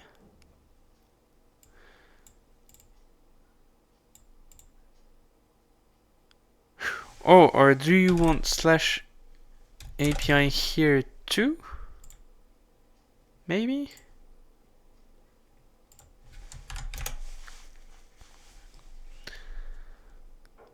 Yeah, maybe this is it. Great! Okay, so we can see this. Fantastic. So we get this hash map. So we have the hash map. So let's just update time slots using it. Set with these time slots JSON. There's not really a great name here, but can't think of anything else for now. So this loads. It takes a bit of time to load, and we get these, even though we are now able to create a new hash map, a new empty hash map. We don't need this. Okay, so we create an empty, completely empty hash map. We don't use it anymore, but we can still see them here. Okay, so that means this is working great. I'm curious too of the so this is last modified, and do we have a no cache? There's no cache control header on this response, but I'd like to see one then, because I want cache control, no cache. Oh, but yeah, but that's from the request. So this is not what I want. What I want is to have the cache control to be set to no cache in the response, such that the browser. But in the meantime, there's no cache control at all. So there is not even a max age. So I guess when there is no max age specified, then because that disables cache. But this is from disk cache. So this is great. And if I go to the server and touch the time slots, because I guess that's how it knows that it has changed, then time slots is, oh, here it's loaded from disk cache.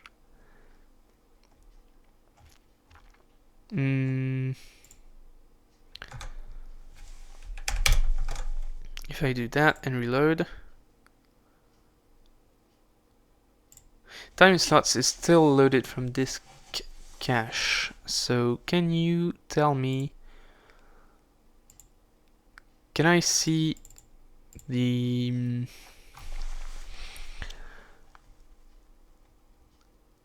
time, so date, this is, oh, but touch doesn't,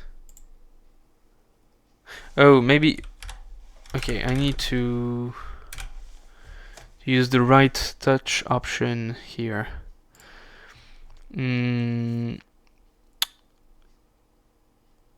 What's the default? What's the default here? Change the modification time. What? Update the access and modification times of each file to the current time. A file agreement that does not exist is created in T. A file agreement string a dash. Okay.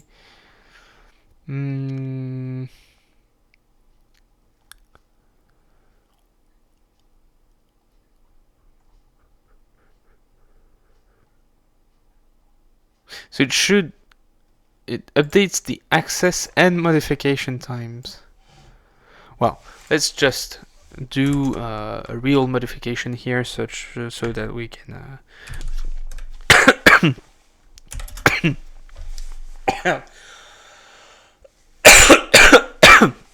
well, okay, let's add a new time slot, and now we can see if we reload that it's not reloaded, it's oh, okay, it's reloaded the time slots, and we have this new thing here. So this is using the cache to provide a local persistent storage, sort of, but in a very easy to manipulate manner that I really like. So on application load, even though we don't use the local storage or anything like this, the HTTP cache of the browser will prevent from downloading the full data if it hasn't changed, and the only option for it to have changed is that for it to have changed but not be synced with this with the device would be to just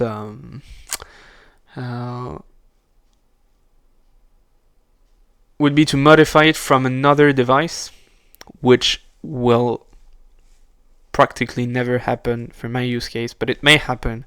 So that's why I'm doing this. So if it has been modified from another device, then there's no problem. But if it hasn't been modified because it's only manipulated from a single device, then this is essentially a synced application. So this is exactly what I want. Should I do this for the calendar then?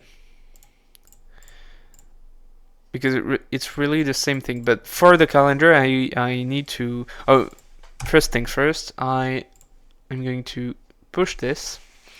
So what's the modification on the... Okay, yeah.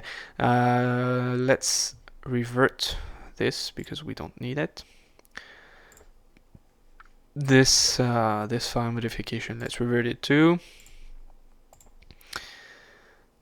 So we have modifications only on the client side, and this, I stage this, commit this, and come on, work. Thank you. And this is a feature of the client to fetch time slots from server. Right. So yeah, now I should do this from the... So in the future I'll need to add safeguards if to check if the JSON file exists or not beforehand and things like this. But for now, let's keep it really simple. Let's do maybe the same thing for a calendar API, which does the same thing but with a so that's calendar. So a get on calendar.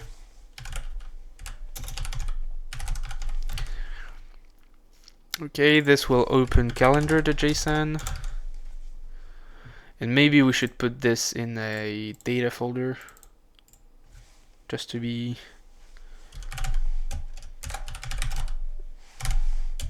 make backing up the server data easier.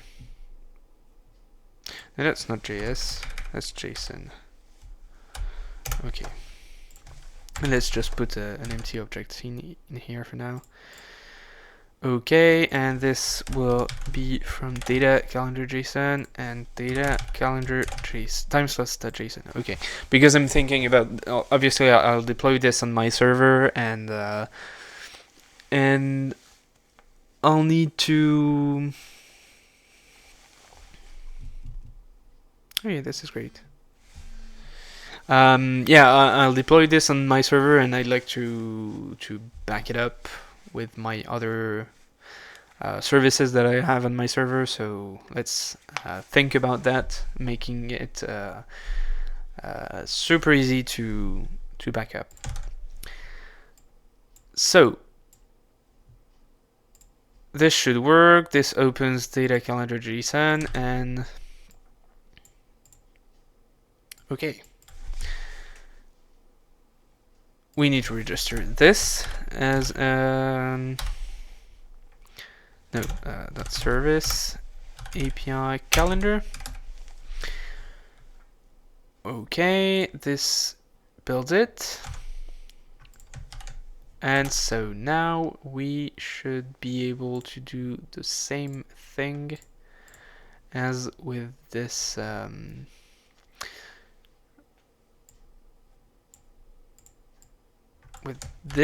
but instead of time slots, it should be calendar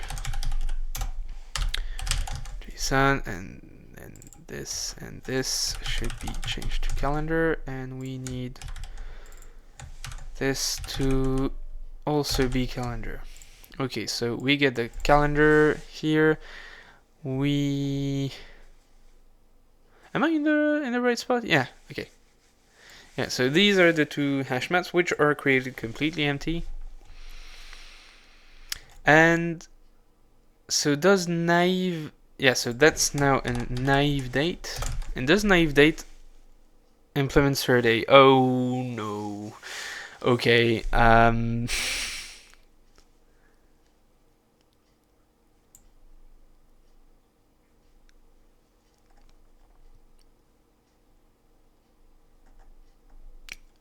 okay, so naive, maybe there's a feature flag for it. I'd really like naive date to implement third A, or maybe I could. No, I can't implement it for. I can't implement it for myself. Although I could implement. Yeah, but I need to. No.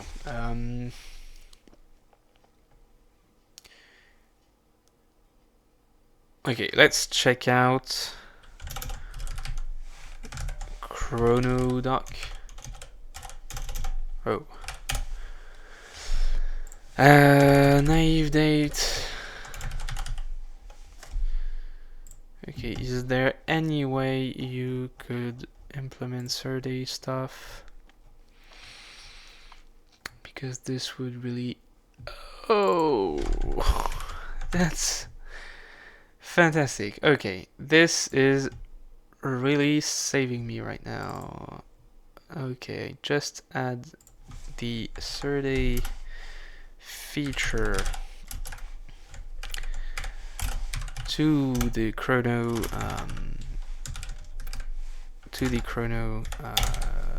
import here.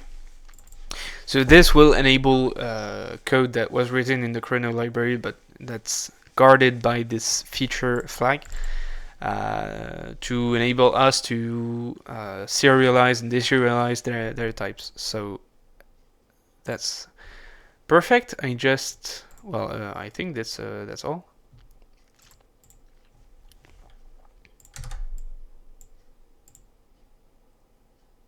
So this works, but this works because there isn't any in the calendar, obviously. So we could debug it.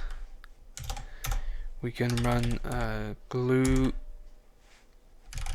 console, and you're having a hard time to.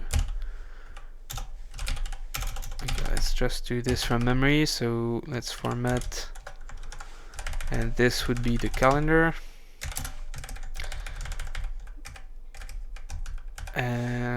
And this is calendar JSON.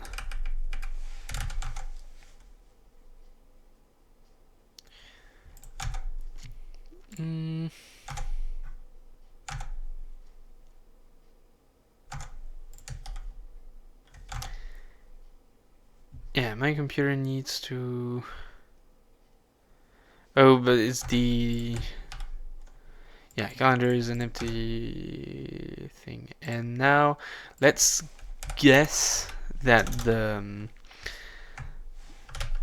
format is the ISO format, like this, for the naive date. And this should be... Okay, this should be the identifier for the... Fantastic. That's fantastic. I'm so happy. So what happens here? That's the problem that I saw here. If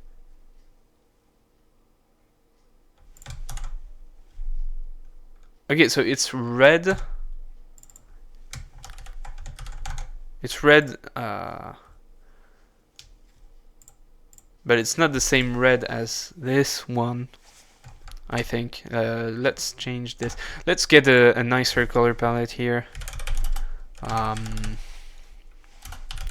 want a colorful color palette, but I want some nicer colors on the eye because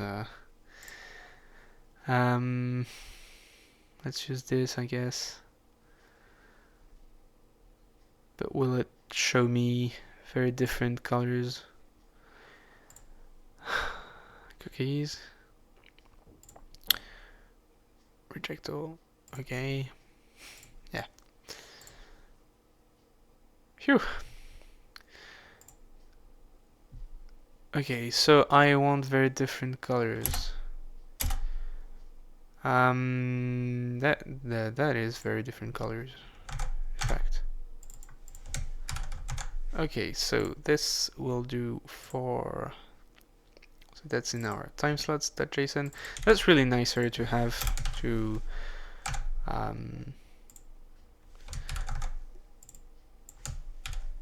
Instead of having to modify the hash map in the code and having to deal with the raw strings, we could just edit JSON files and reload, and it reloads automatically. This is okay. This is great, and this is in fact. Oh, these are nice colors. Yeah, maybe let's use this because the violet here is doesn't work really well with the dark text. So yeah, up here, these are nice colors, and we can see the red here is the full bright red, indicating that this is an unknown. This is an unknown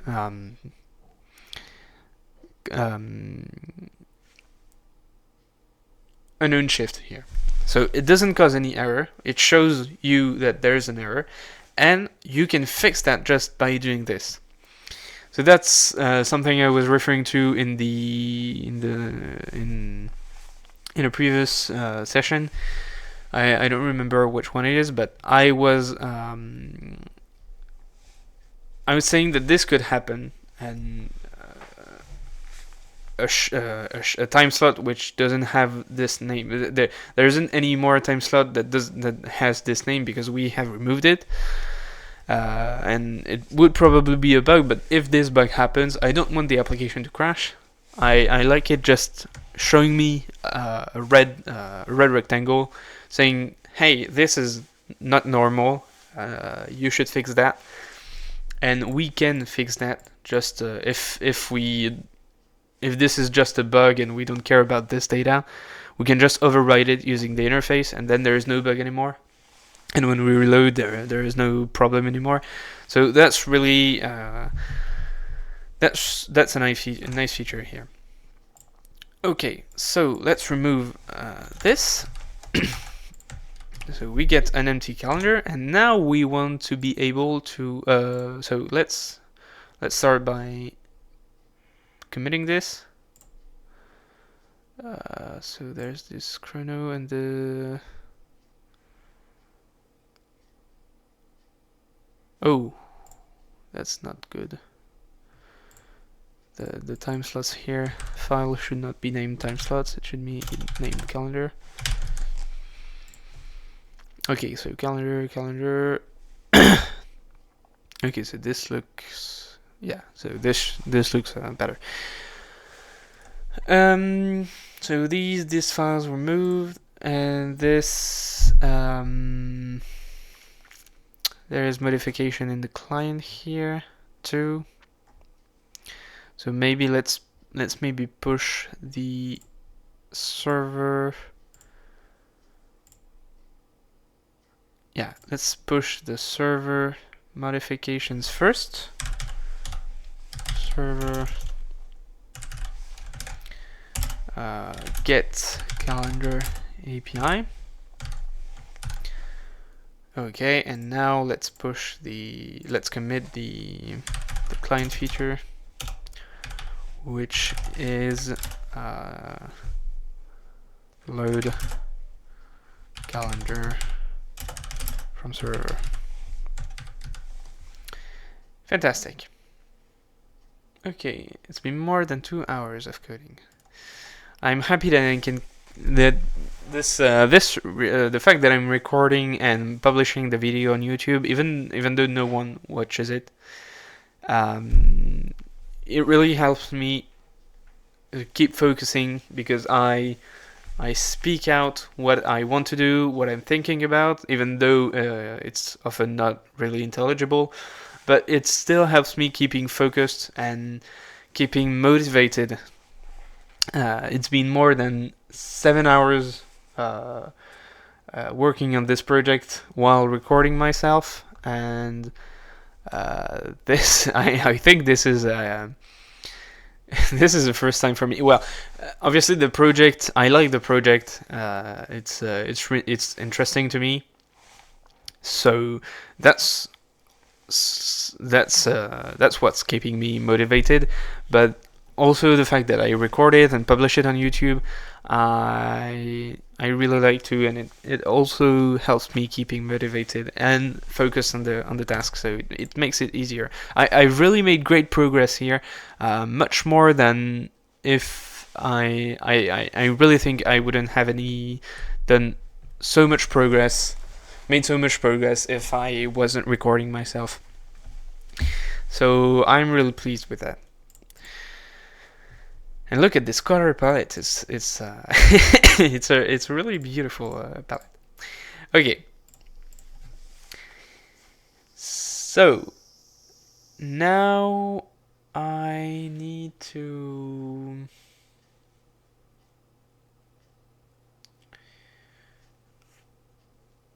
I need to find a way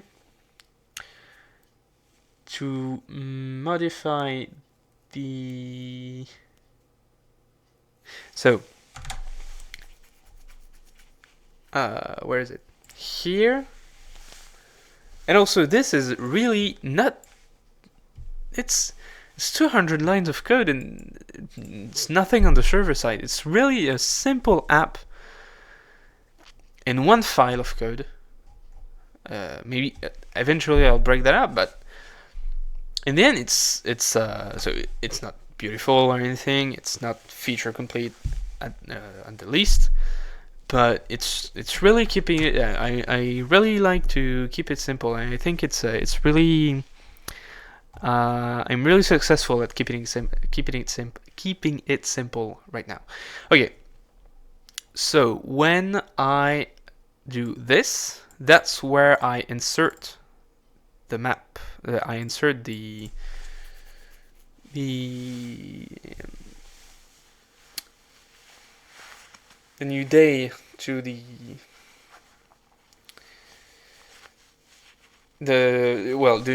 I set the time slot for this date, and I'll do exactly the same but on the server. So I'll say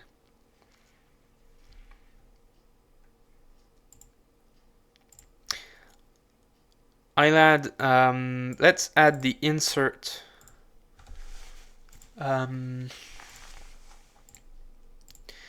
Let's add the insert, so to speak, API here on the server side. So that's when we're going to do a post request on API/calendar.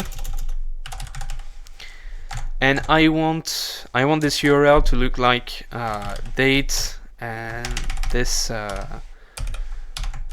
date like here, and the time slot like this. Oh, but that's a post request, so it shouldn't look like this. Oh no, so it has to be. I think it has to be in the body. Yeah, it has to be. It'll have to be on the body. Okay, in the body of the request. Okay, so this is also API calendar. So that's what I'm wondering. Can these two have the same function name, because they're not the same request here? I'm wondering. So API calendar, and this will not be a result. This will not be a named file. This will just result.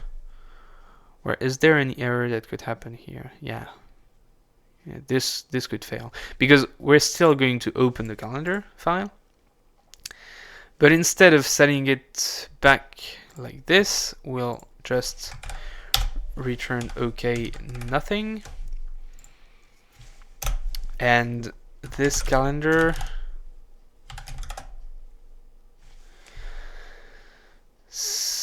well, in fact, we don't need to. Yeah, no, we don't need to open it with FS. So that's where the fact that this is called FS is not really great. Let's just use ActX files. No, not like this. Okay, let's just call it ActX files, ActX files, and ActX files. So this will really be opened by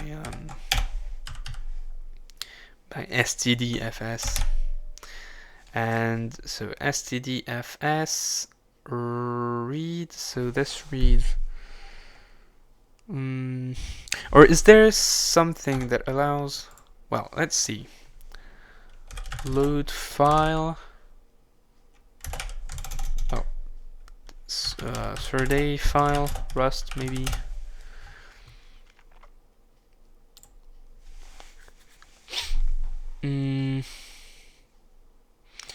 Examples.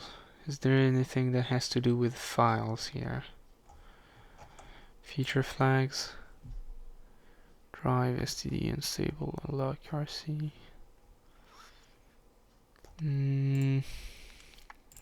Doesn't seem like it. How do I save structured data to file? Well, that's a good first step.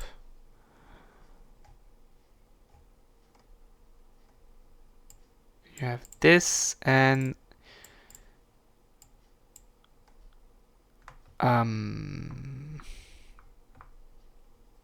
yeah, so this gives you a string. I don't think there's well, this will be Surday JSON, but I think there's a way to do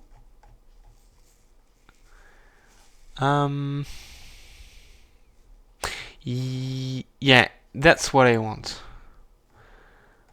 Constructing JSON values, so I want from reader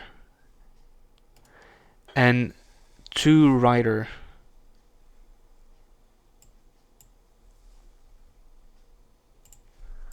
So from reader, I should be allowed to have std. Yeah, that's it. That's what I want. So let's add. So we're under server here. Let's add cargo. No, not cargo. Surday JSON. And yeah, the default is std, so that's exactly what I need. And so this will open the calendar with file open, and this file is from stdfs file, and this, oh, but yeah, so then we, yeah, because maybe this, yeah, well, it's confusing, it's confusing it as well, so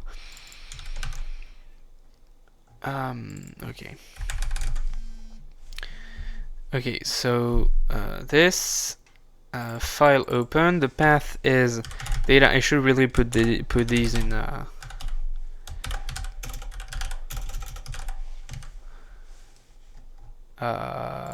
yeah, let's put these in constants. So calendar file string equals this, and this is time slots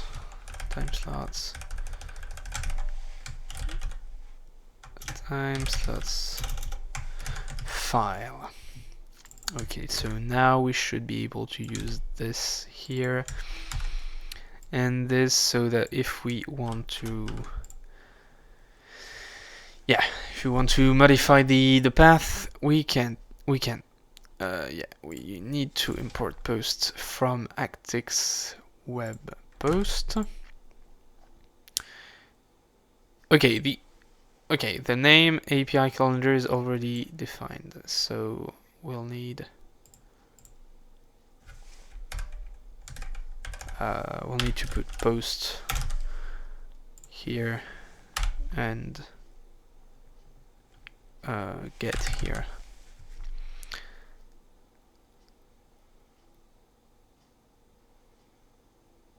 Yeah, well, let's go on with this. So we import this. The file is named calendar.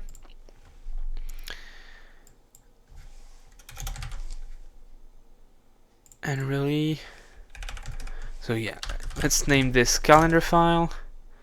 So we open calendar file, and this will be calendar per se. So certif JSON from reader.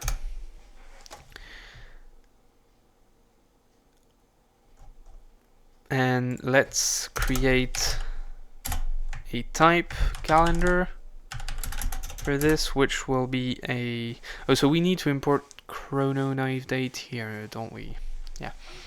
So this is a hash map of a naive date, but I don't expect you to know about this for now. And string. So then we need to add to the server. We need to add chrono to the server. Right there. You could probably find a fix after you finished loading everything in.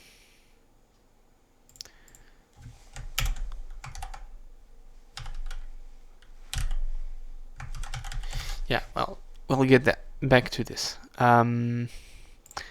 So yeah, and calendar, well, it's a calendar, of course.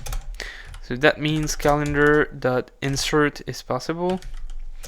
Well, also, how do we Actix, how do we set the scheme of the request? Yeah, JSON body deserialization. Don't you have a nice way of doing this?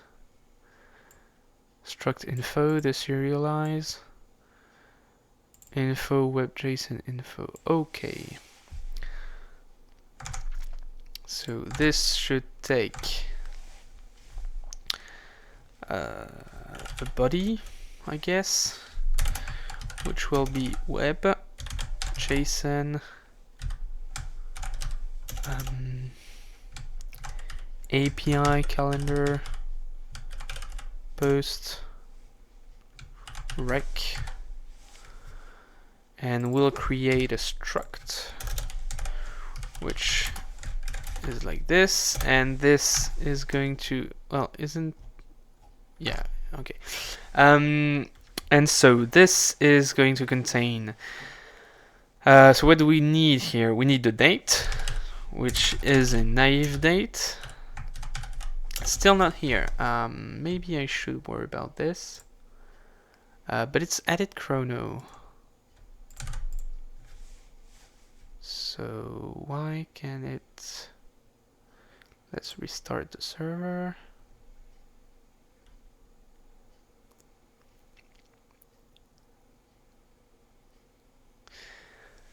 Oh, well, it's getting late. It's getting a bit late. I need to eat and I need to go to sleep after that. So... But I like to get this API working, because then it would really be... I mean, it's almost functional in some way. If we get this API working, meaning the API which is able to create... No, fix it.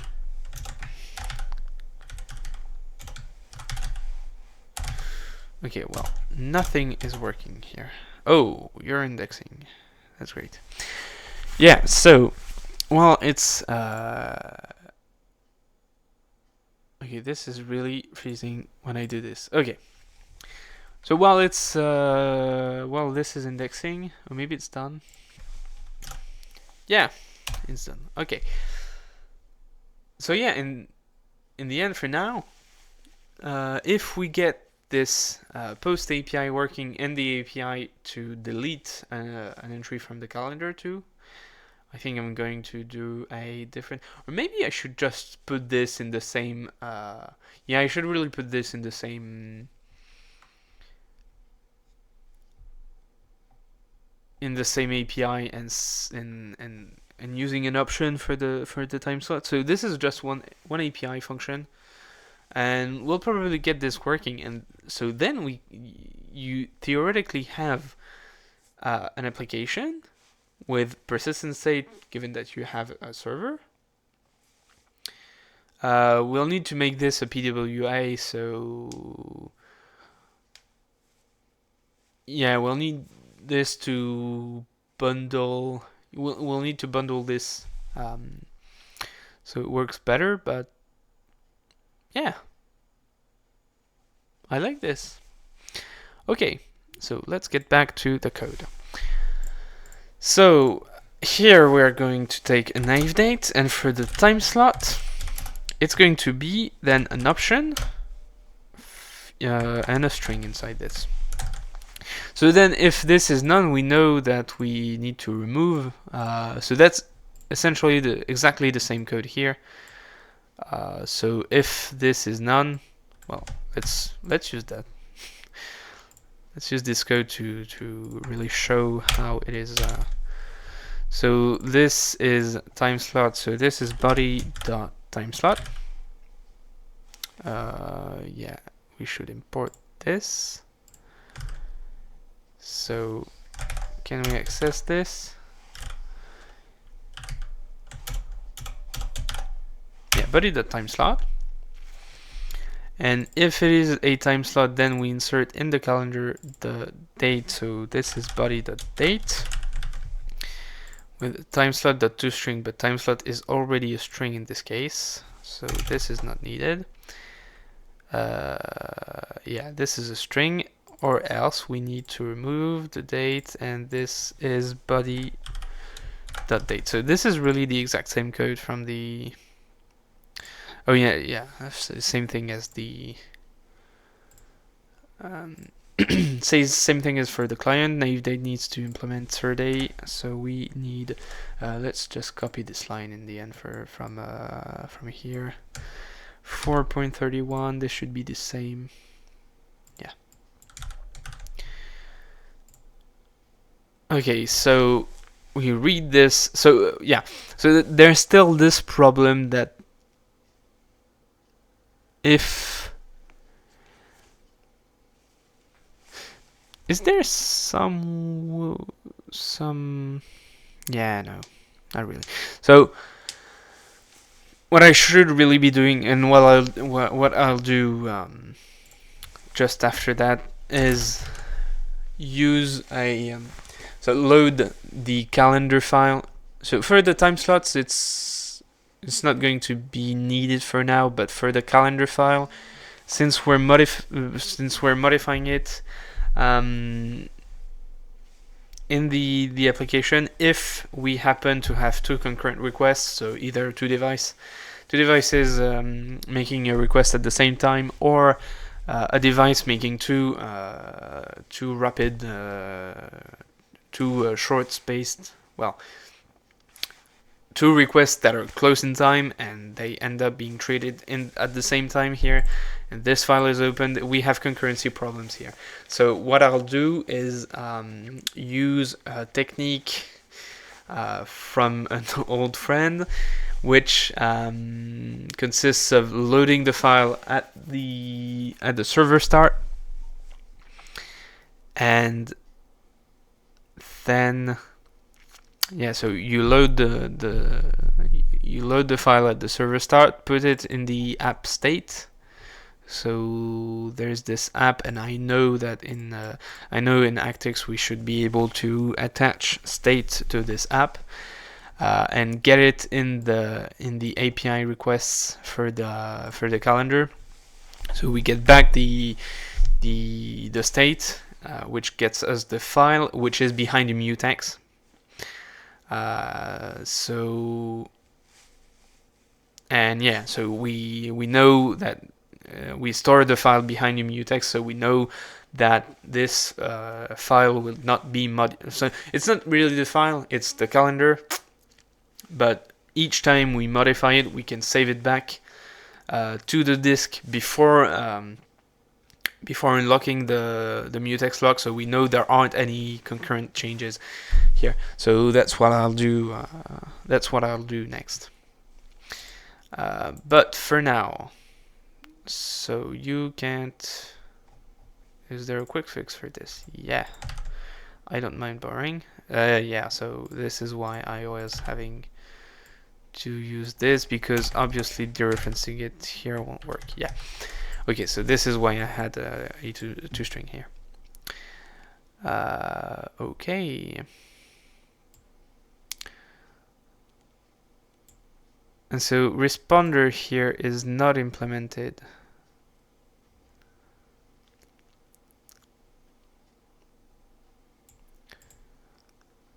So what should I really return here? So is this the problem here?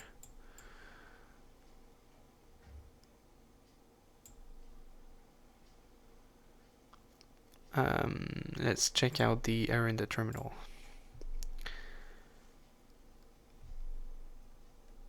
The trait for Serde deserialize not implemented. Oh yeah, so we need to add this first. So we need to add, or can we get the deserialize from the Serde JSON crate? I'm not sure. So this is derive. Deserialize. Yeah, no, we can't. Because we need to add Serde. We had Serde JSON, but we need to add Serde such that this we can import deserialize here. So this will make it work. And there's this problem that we need to fix about the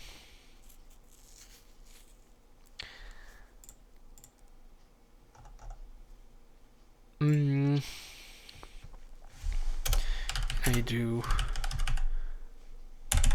Yeah, it really needs to index the fact that Serde has been added. I'm really not speaking much right now.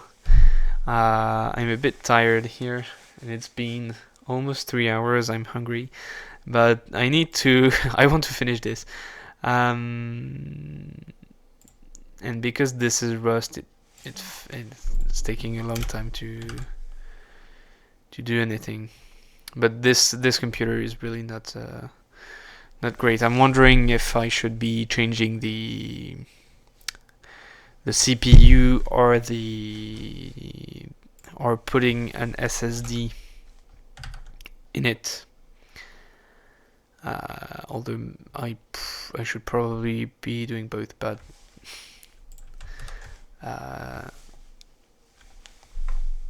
it's not that urgent either. So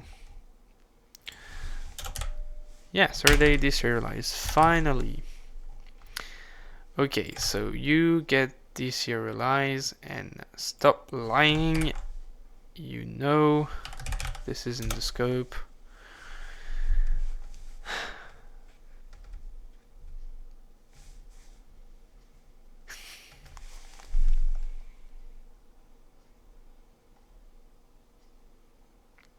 Yeah, so this is why I like to switch to NeoVim. This is why I wanted to switch to NeoVim, because VS Code is so slow on this computer, and yeah, it's because this computer is quite slow too as of today's standards, but NeoVim runs really well on it. So because this is slow as of today's standard, but the VS Code is also slow as of today's standard.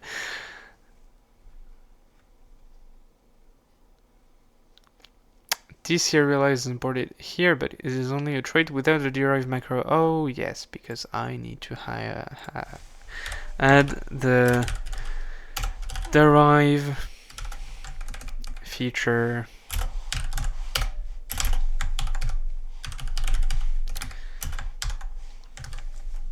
Are you happy now? Well, of course not. You need to build and build and build. Okay.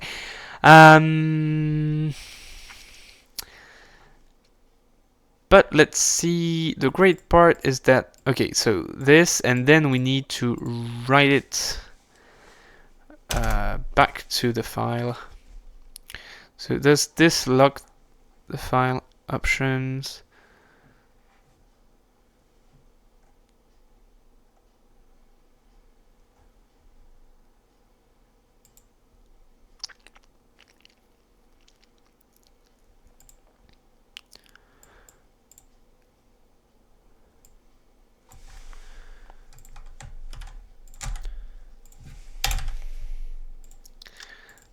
Yeah, because then is there a function for a file to overwrite? I want to overwrite the entire file here.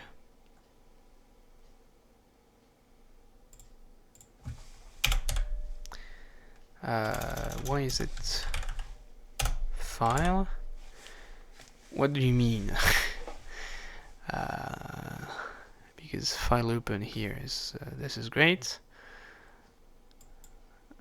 What's happening here? Yeah, okay. Write maybe. Write a buffer into this writer. Oh no, that's not. What's the function for opening a file again? Maybe create. Maybe create would work. Opens a file in write-only mode.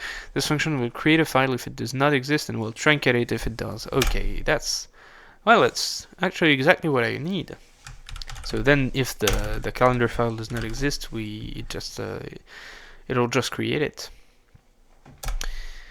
Okay, so we open the calendar file, and then from this calendar file we will write. So create returns an IO result. Can I do this? Yeah, and then I will write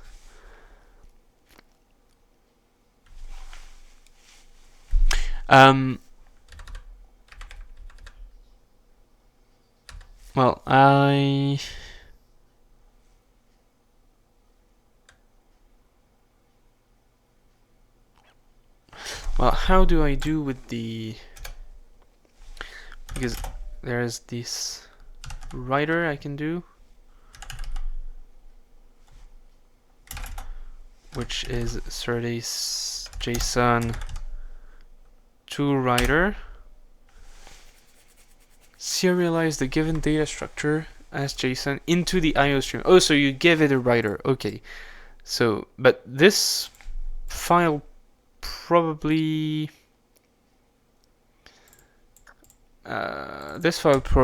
implements writer, and the thing that we need to put into it is calendar. Yeah, and this is a reference to calendar we need to give it. Yeah. Serialization guarantees it only feeds valid UTF-8 sequences to the writer. Serialization can fail if these implementation serialize. Okay, so this, and then, but yeah, so this should work, right? So we don't need this value. What does it return anyway?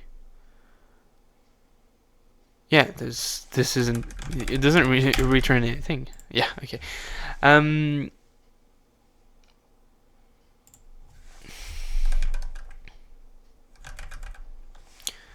So we can't return just nothing.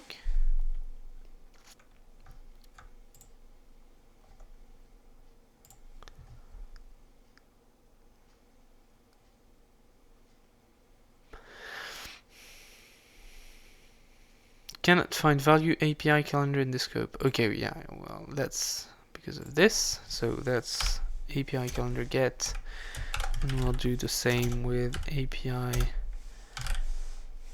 calendar post. And if, and this, so this is the trade bound unit struct responder, unit type responder is not satisfied. recorded by this bound call, recorded by bound introduced by this call. The trait responder is not implemented for this. So I guess we should just no, let's. But I mean, I could just return a string, but let's response. Okay. Oh. Yeah. Yeah. This is the problem here. Okay, this is because I'm not explicitly returning okay. Well. Okay, so I shouldn't be using result then. Maybe if so should this be HTTP response? But then I'll yeah, but then I will not be able to use this operator. So should this be a result HTTP response error? That's yeah, that's seems to work. Okay, HTTP response. Okay. Yeah. Yeah, and that finish, I guess. Great. So this seems to compile.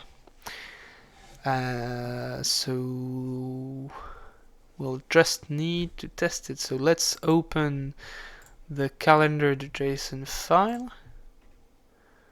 We'll keep it open. We'll wait for this to, yeah, so this finished. And we'll just make a request like I like to do them with fetch here, right in here. Oh, this is some old work. So /API/calendar, and this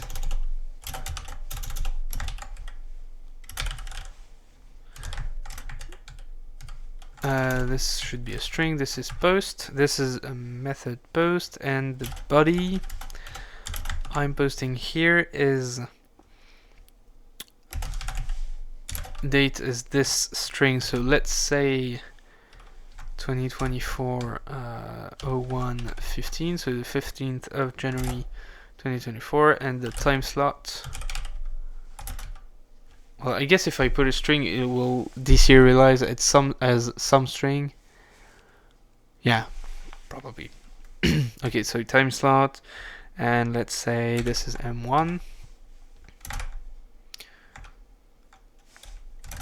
So this, close this, and do the fetch.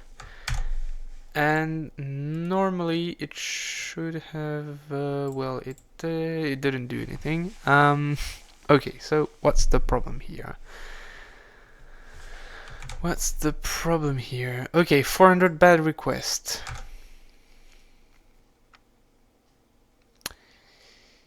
Don't you have any more information about this? So this is probably because the body is not. But can I do this like that, or should I serialize this beforehand?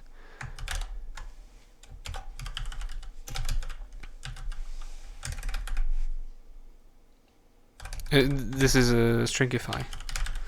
Yeah, stringify. No. Stringify this to this. 400 ban requests, but it's not logging anything probably because I haven't enabled logging. That would be a great reason for not logging anything. Let's debug log body then.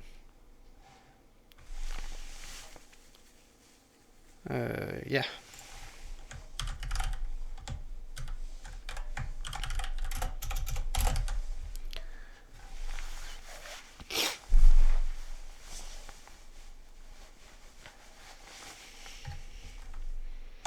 Okay, and let's try that again. No, so /API calendar method post.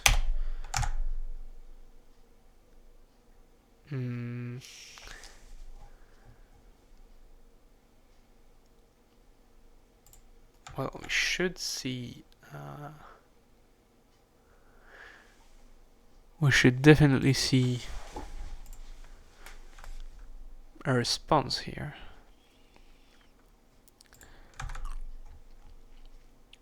So this is post on /API/calendar. This should show up. Why doesn't it show up? But if I've registered it as a service.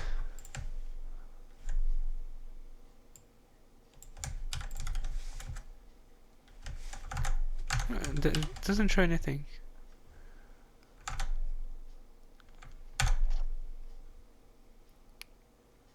But why though? Why isn't it printing anything? So let's check out how I should do this. URL dispatch maybe.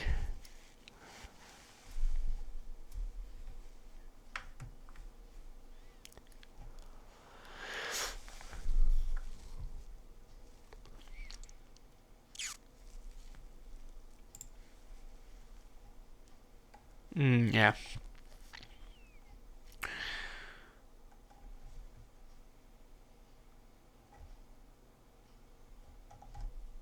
So show users, user detail.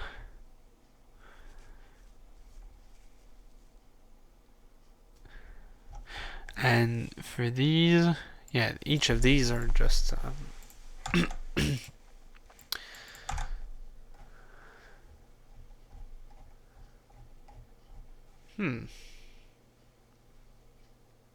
Tellers.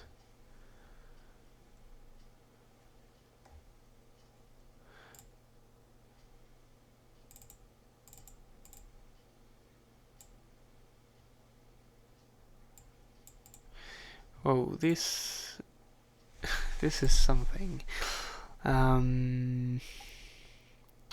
Yeah, this is the state. This is the state part I was talking about, but I'll add this later. Why am I not finding what I want?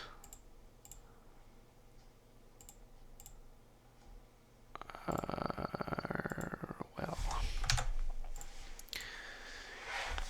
let's think about it here. Oh, maybe because this doesn't even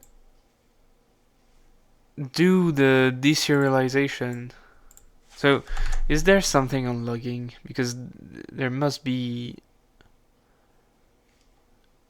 Oh, let's. Yeah, oh, that's better. Is there something on logging? Because then errors. No, not that error. Error logging. Actix logs all errors at the warn log level if an application's log level is set to debug and Rust backtrace. Oh, this is what happened. This is what. Okay, these are configuration. Okay. Well, let's just do this then. Let's set environment variables, and it logs all errors at the warn log level. So this is in the warning. It shouldn't be. Okay. Well, let's add Rust backtrace 2 then. So Rust backtrace equals 1, Rust log equals Actix web equals debug. Cargo run. Oh no. Well, let's just set cargo run for now. Let's just not forget that the. Well, it isn't logging anything. I really don't get what's happening here. So /APIs. This is a banner request, so it should be somehow logging something.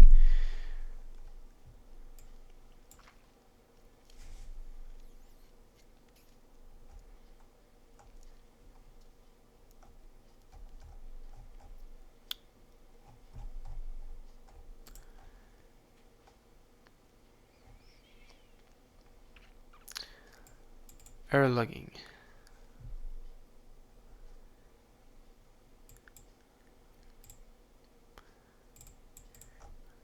This is a basic example using middleware logger, which depends on env logger and log.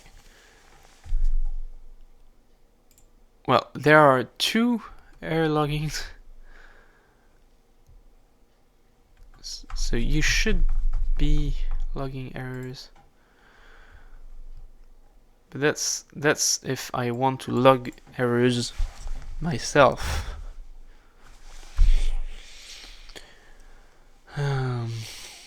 Okay, let's see. Requests. So you create a struct.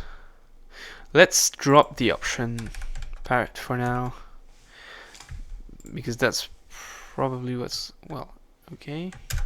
That's probably what's causing it to fail. So body.timeslot, and this will comment.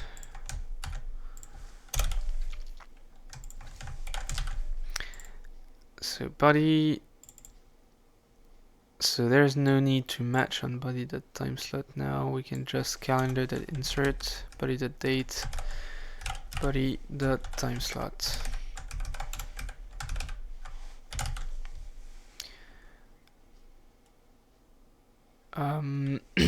Well, cannot move out of dereference.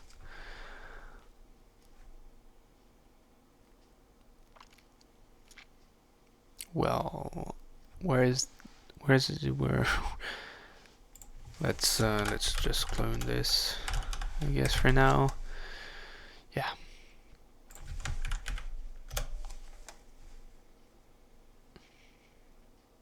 I'm really missing something here. I really don't get what's failing here. It isn't even printing any logging any errors. It should at least be logging errors, right?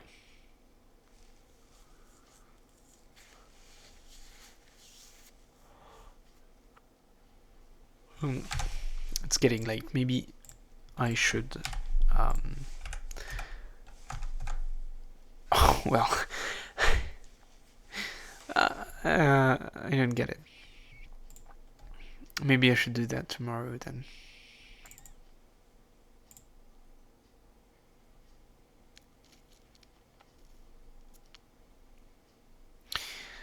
Yeah, there's clearly something I'm missing.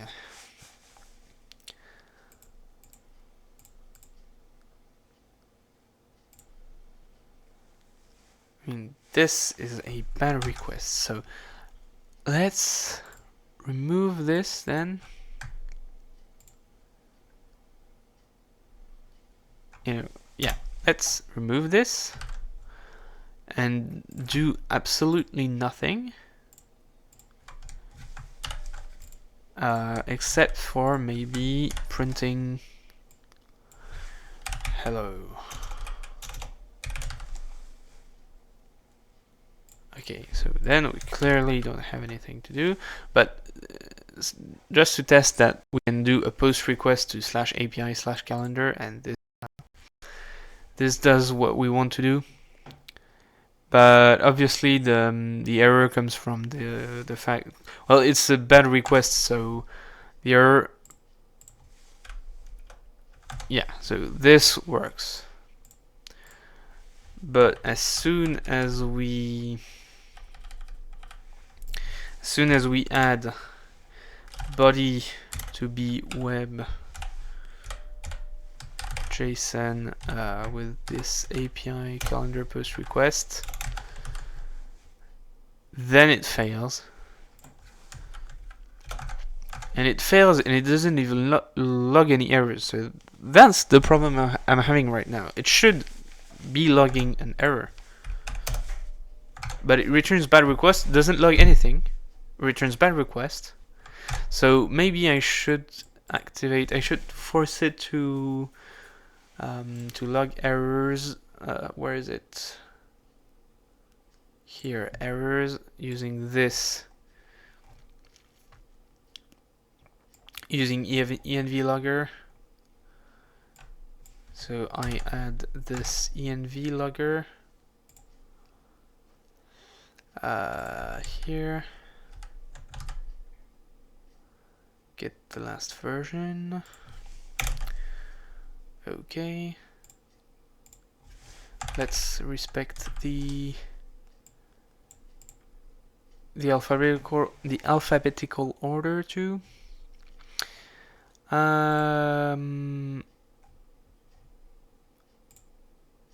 Okay, so env logger here, and we can just do env.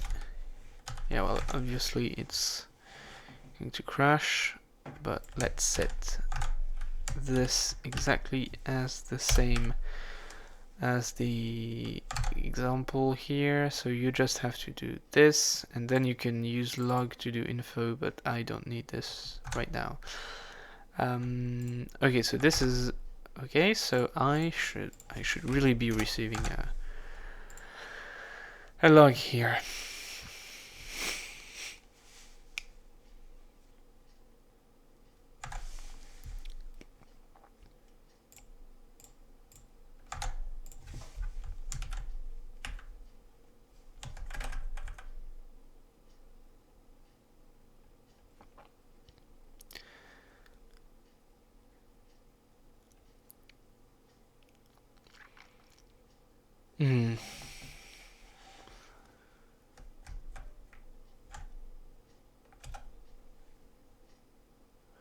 Well, we shouldn't be needing the environment variables anymore.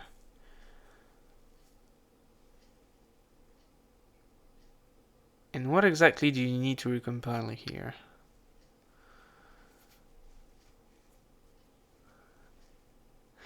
I really need to get on and and stop doing that and do continue tomorrow, but I just want I'm using so much time on something that shouldn't really give me any trouble. Let's have a drink too.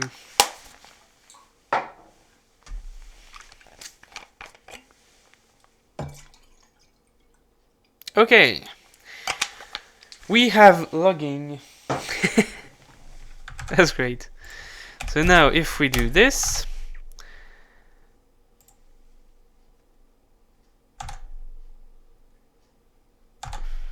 it's like you don't even get a but is info, let's put debug here, which is, yeah, debug should be even more verbose than info.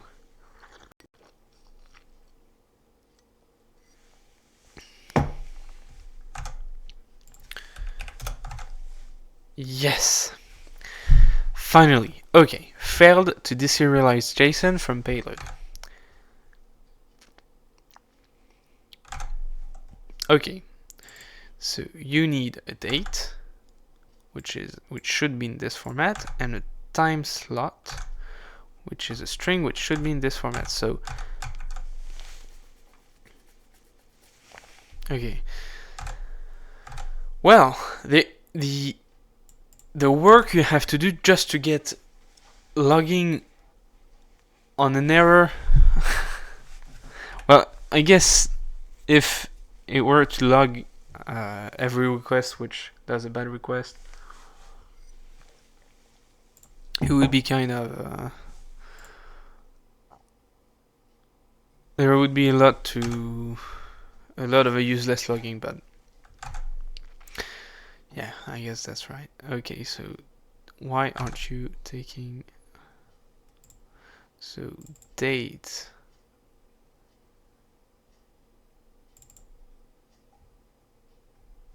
let's say you're a string.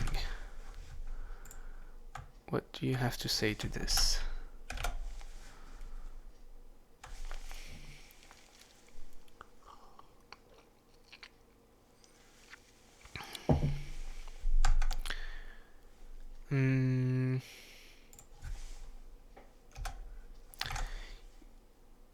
even string. I'm really missing something here.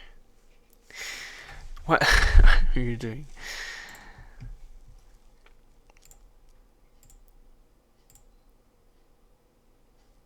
Oh, content type error? Well, I guess I never checked the error that was giving me. It is giving me an error. Okay, content type error. I see.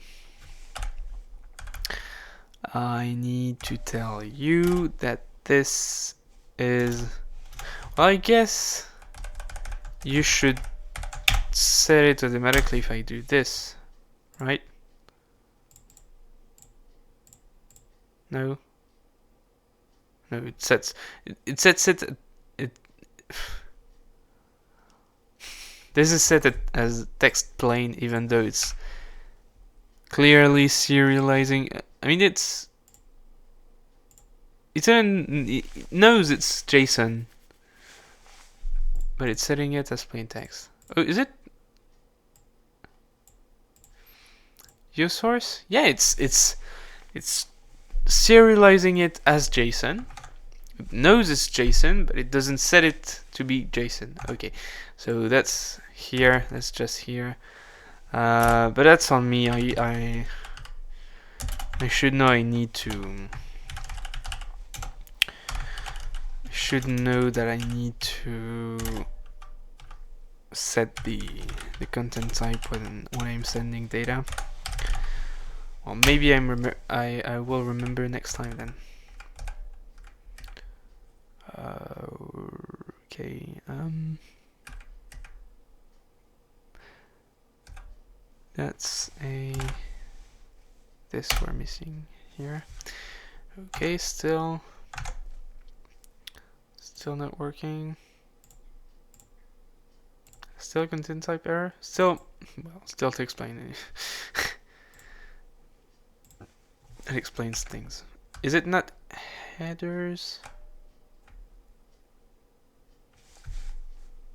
Well, let's check the... We're close. We're really close to getting that to work. It's just me not remembering how. It's been a long time since I've used Fetch. I should really get familiar with how to send a simple request, a simple post request with JSON using something like curl, for example. It would be headers content type. That's exactly what I'm doing. That's exactly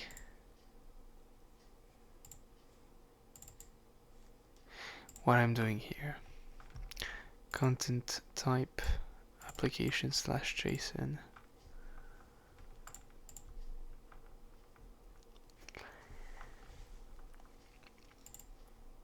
Oh, body data type must... Well, they do stringify it here. So let's do the same.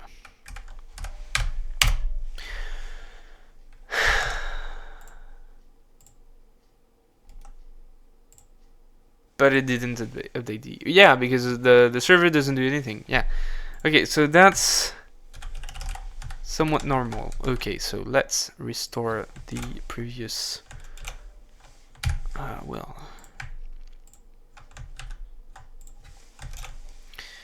Let's restore the previous code, which should work theoretically, but not doing this, but doing this.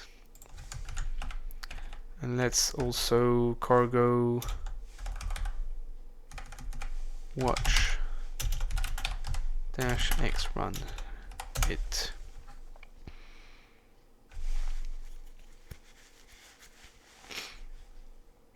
Come on. Oh, this is slow.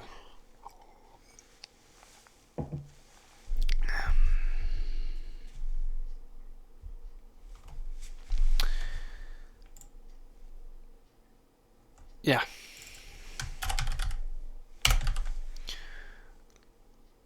let's do things as if it will work.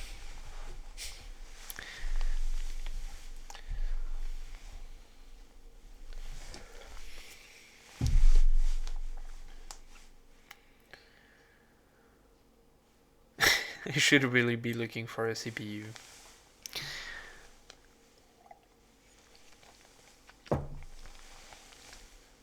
I need to find a... Maybe I can get a cheap CPU somewhere. I don't need something much... I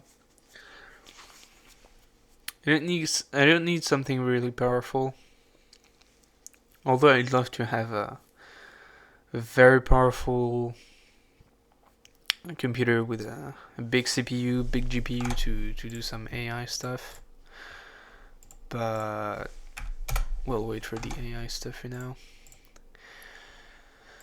Finally! Okay, so this is setting stuff here. So theoretically... So if we reload, we should see this, right? Yeah, we see this. The only thing that we need is now to send this request. So here from the client. So here, just before, okay, so how are we going to do this? I think we can wrap this all in an async. Yeah, we should be able to wrap this in an async block. Although the calendar here will probably... It will probably complain about the fact that the calendar here is will not live as long as the... Yeah, it's going to complain when it... Yeah. Oh no, okay. Yeah, so you can do this.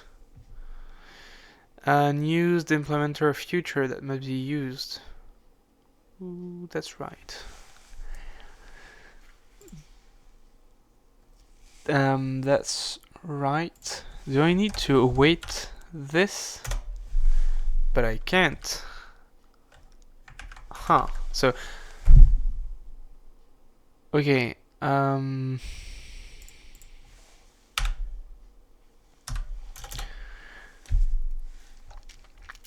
should I be using use future here as well? Well, I don't even need this use future because yeah, that's from suspense. I'm not using suspense here. That's more of a use async from the uhooks. Yeah, use async. And so you can just... Yeah, you can just do an async block here.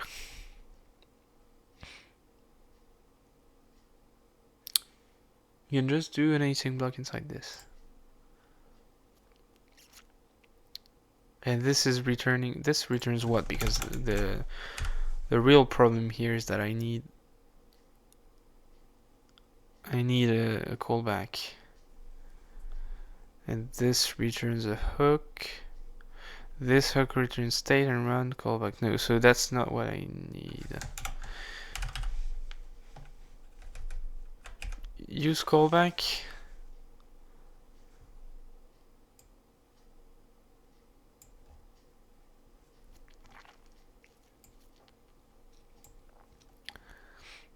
No, because the real problem here is that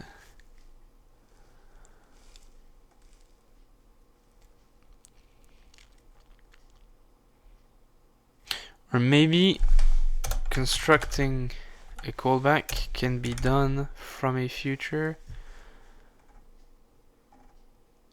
Okay.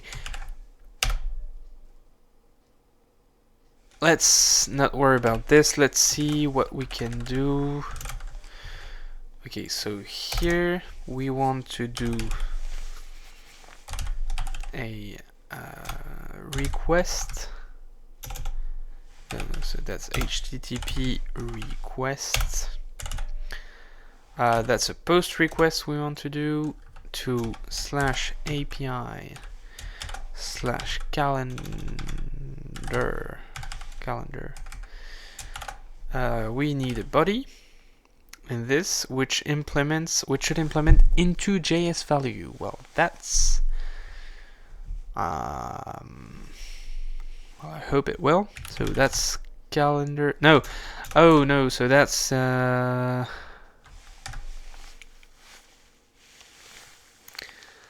that's from. So that's the same struct that I used here.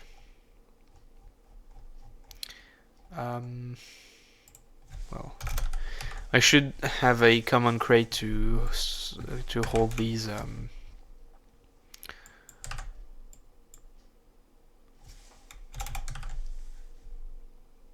Yeah, well, why don't you format them away? Yeah, the formatting here is not really working. Okay, because of these error, I guess. So I have this, and I'll let body be an API calendar post request with date being the date, and well, I can just do this, so date and time slot, right? Because these are the same names, and so this, but does this implement into JS value? Yeah, no, buddy. Yeah, this doesn't implement JS value, and this time slot. Oh, this is selected time slot.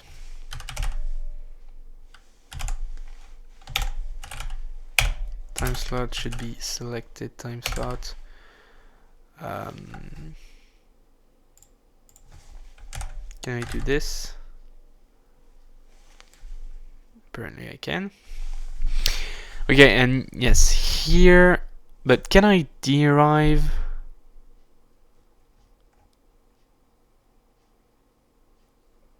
What does it take really for something to implement to JS value?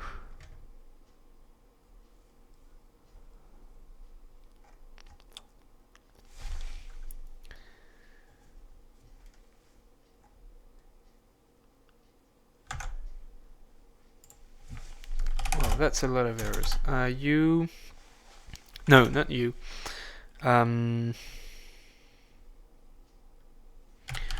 Arbitrary struct to JS value Rust.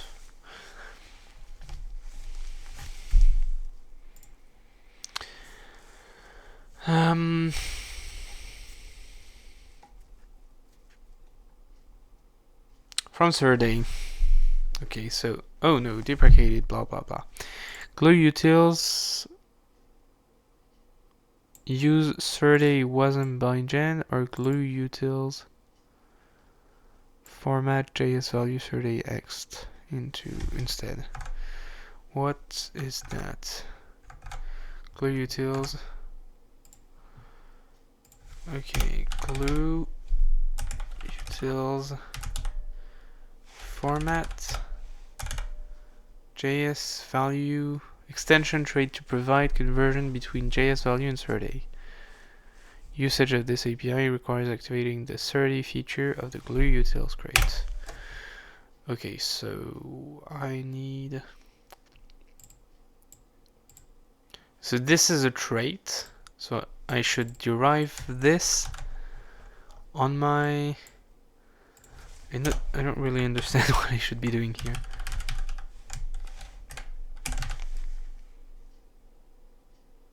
So it failed to resolve because do I have glue here somewhere?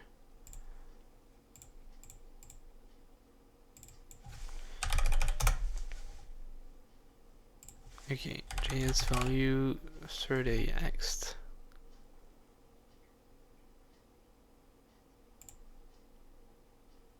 Okay.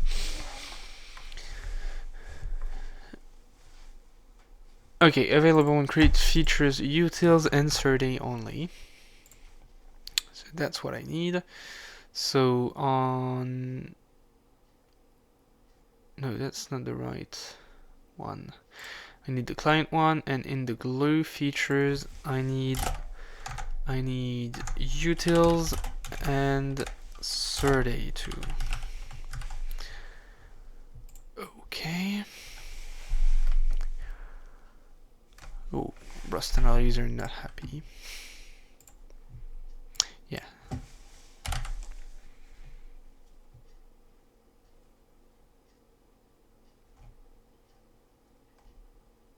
Failed to select a version for glue. Well, that's too bad.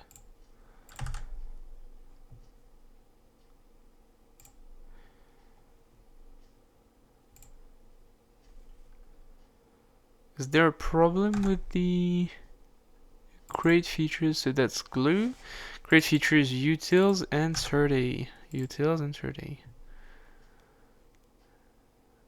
Failed to load workspaces. Where there seems to be a...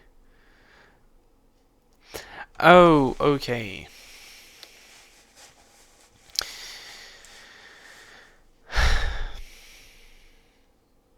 Oh, with features Saturday, but glue doesn't have... Well, it should.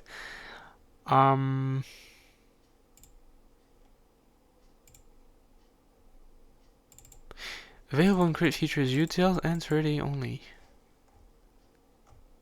Saturday, what do you...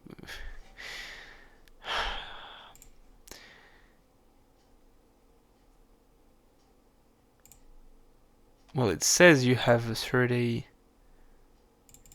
feature flag, so you should find this Saturday feature flag.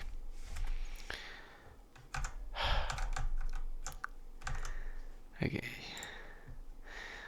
I don't want to end on a failure. I want to end this on a high note, so I can go sleep well, have a full, well, what remains of it, because I need to... Still haven't eaten, and that doesn't help me at all.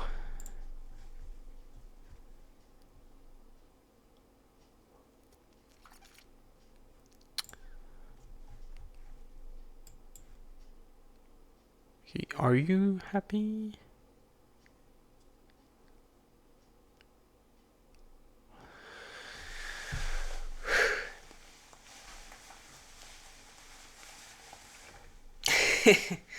This video is really not interesting.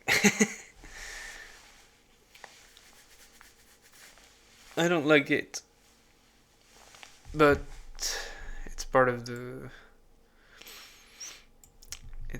work too. So are you saying it's compiling well? No, it's not.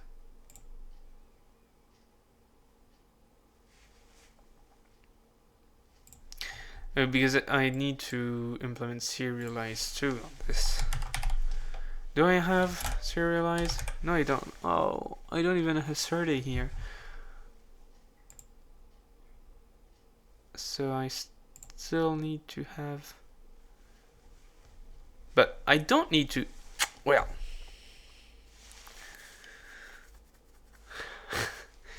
This is awful.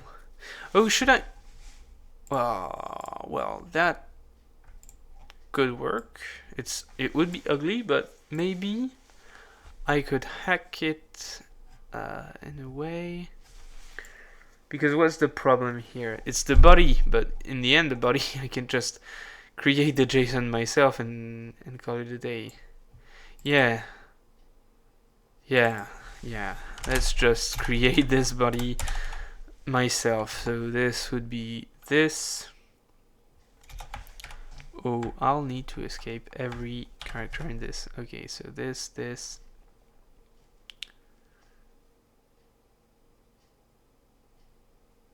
yeah. Yeah, this will be a mouthful, but I don't really care. Oh, but I still need naive date. But did I activate? Yeah, so normally chrono, yeah, so Saturday is here for a naive date. So data, this, we need this, we need this, so we need these two, and in between, that's where we'll find our date,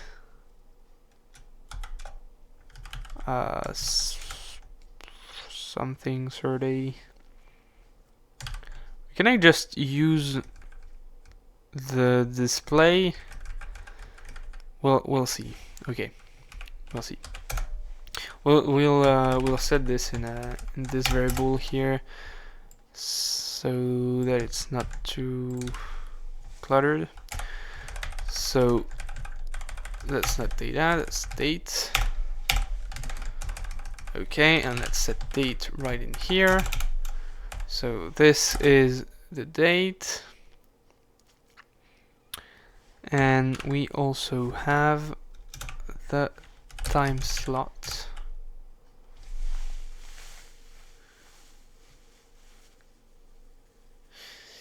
Yeah, but the time slot is a bit more complicated, but well, let's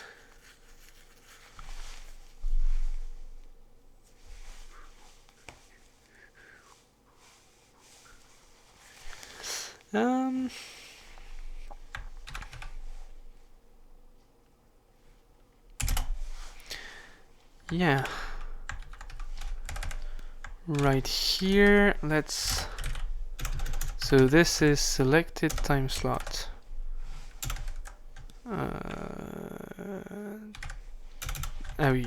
Yes, that as DRF maybe.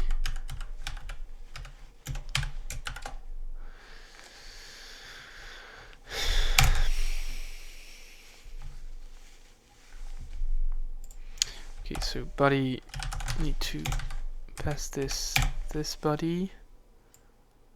Unknown character escape. What are you talking about?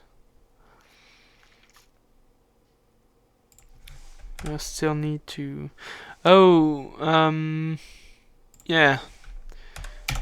We need to put 2 at a time. That's it. No.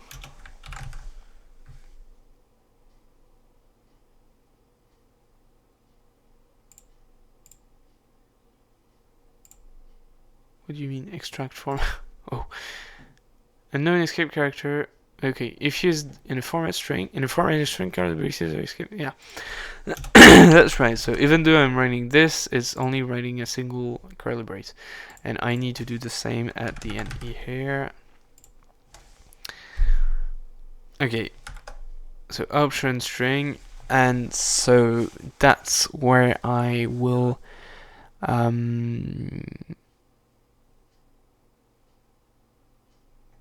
so I just want this to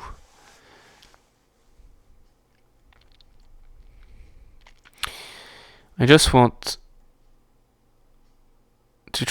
this to a string.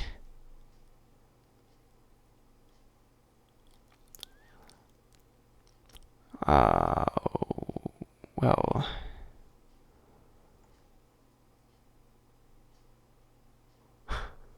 X4. Isn't there oh, but that's, yeah, okay, so inside there is a string, so that's great. So that's unwrap. That's unwrap or, and the default value will be the null string. Am I missing something here?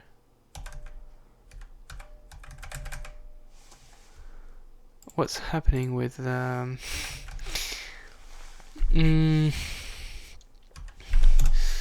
what's going on with the parentheses highlighting there?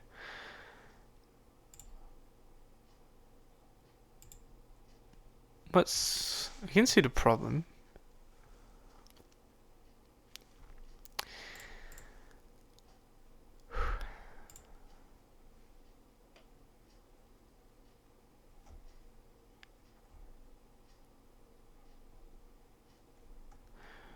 Okay, yeah, so let's get rid of this. Did I remove the use map import? Yeah, I did. Oh, that's because I was importing U hooks. Maybe I removed that by mistake. And this.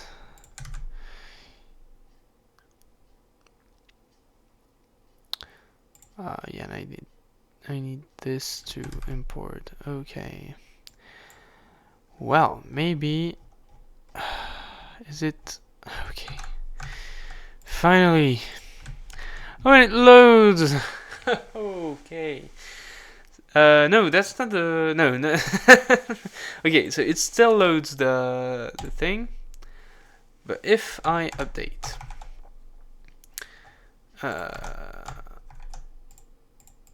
okay, so I need to select something here. Okay, and this, but it doesn't actually do the. So there's body, and then I need to call send on this, right? Yeah. Well, what's going on with the set the body for this request? Oh, and when you set the body, it sends it, right? Okay, that's right. So here, let's just unwrap it for now.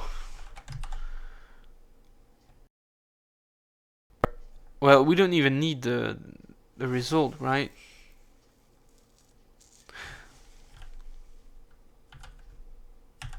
Well, we just need to fail. Well, okay. Error while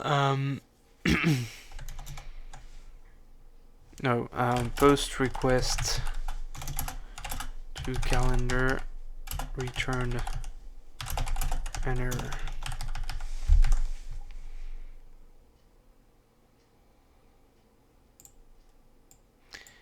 And what is happening with this these parentheses highlighting? Is VS Code freaking out on this?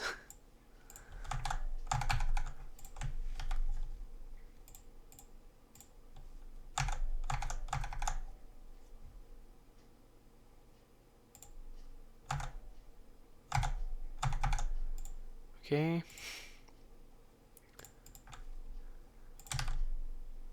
It's formatting it, but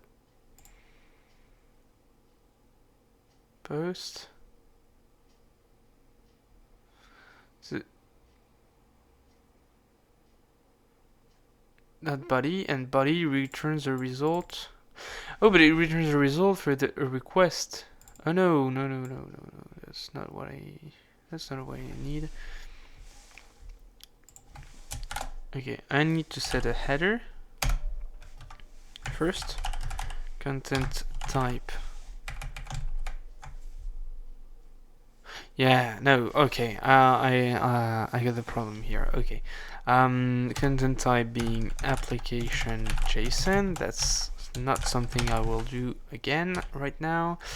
Okay, so this and this I can just, well, let's keep this here for now, but let's unwrap this error and send. That's right. Okay. So send returns a result which we can oh, but it is async.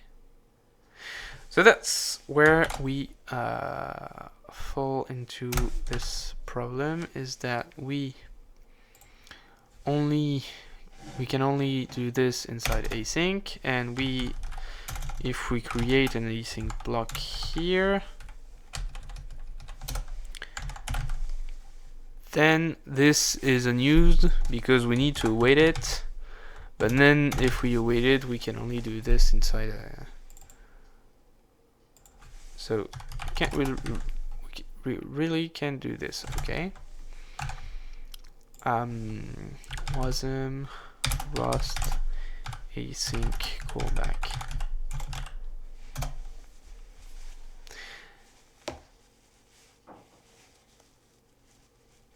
Promises and futures.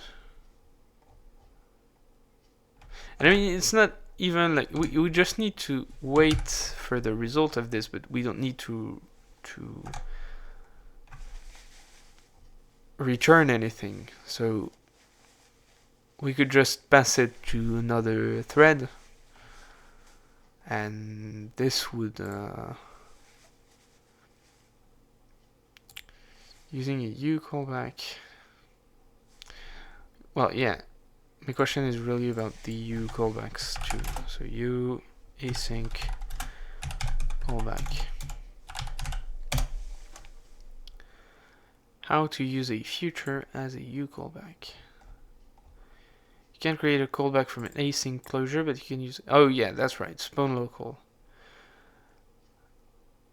So that's great because we just using spawn local, you can't. Yeah, so either you block on the. Also block on, because that wouldn't be so bad. Futures, executors, futures. Yeah, okay. Okay, no. Let's use this wasm bindgen futures thing here.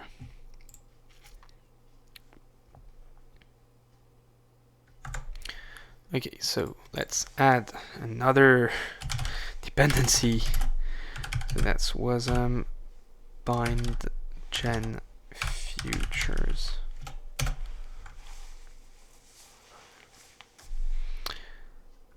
Okay.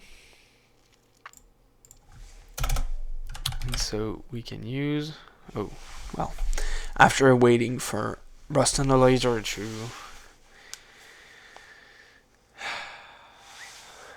and there's more and more delay on the camera. The CPU, the encoding is really getting overloaded here.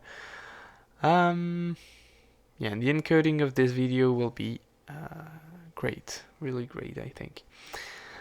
I just need to go to sleep.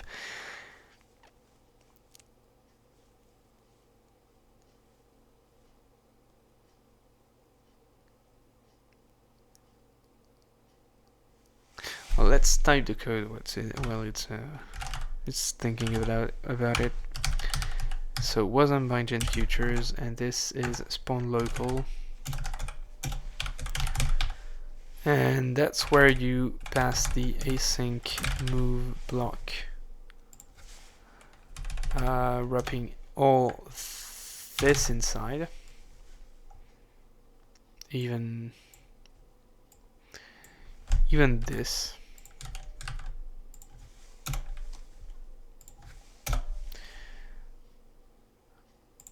What's the problem here? Mismatch closing limiter. Ah, well, if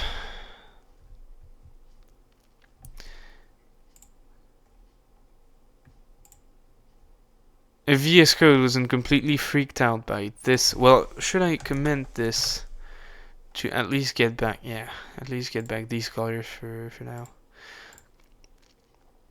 So this is showing as closing this.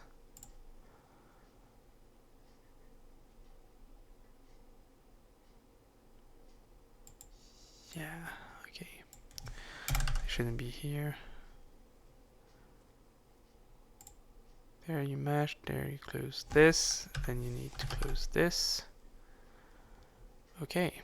You do this. And maybe it compiles. No, it does not. Use an undeclared crate or module.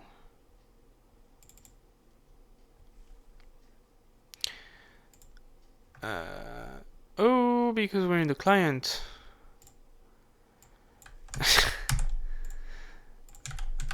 So I even added it to the wrong Is W before? It's before Y, right?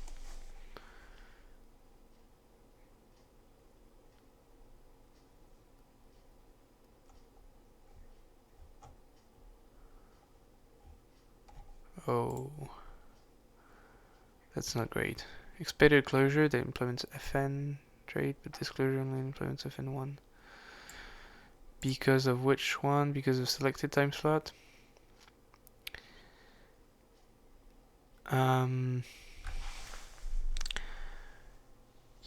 Yes. Okay. Yeah, well, I guess we need to do this here too. And it's going to be the same problem for calendar, so let's add this here too. That's something I know. Please show success. Oh, God. Okay, so if we do this. Okay, so we can add things, and if we reload, it stays here. Okay. Finally! And we have these here. Okay, and if we remove them...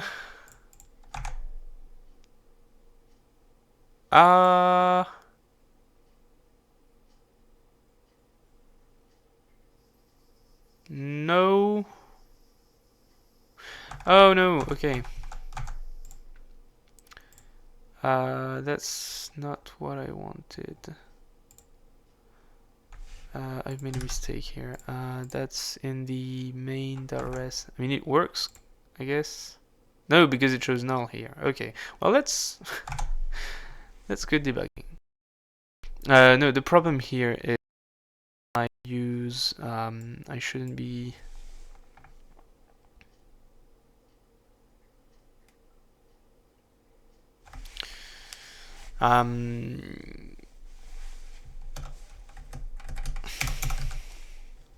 Yeah, here I should map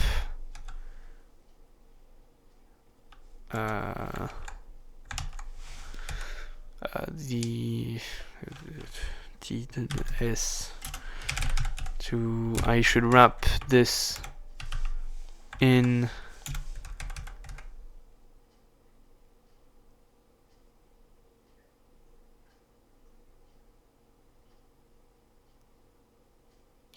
yeah, I should just wrap this in quotes so that I can use so that I can set null here. Well, okay, let's just do this.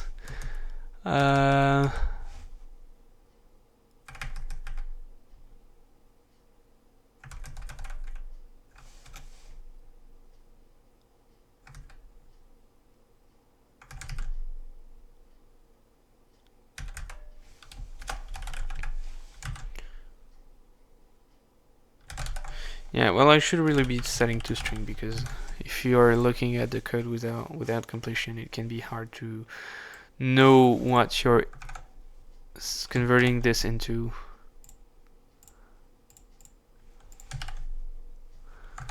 Okay, and it should be removed. Oh, internal server error. Well. And Actix doesn't show anything. Oh no, the error is from the trunk server? Oh, because it reloaded, maybe. Yeah, I guess it reloaded. Yes. Okay, well, you can add these. They are added to this. Oh, because the server gets reloaded when the JSON... Okay, well, let's not watch it. Let's just set it to run.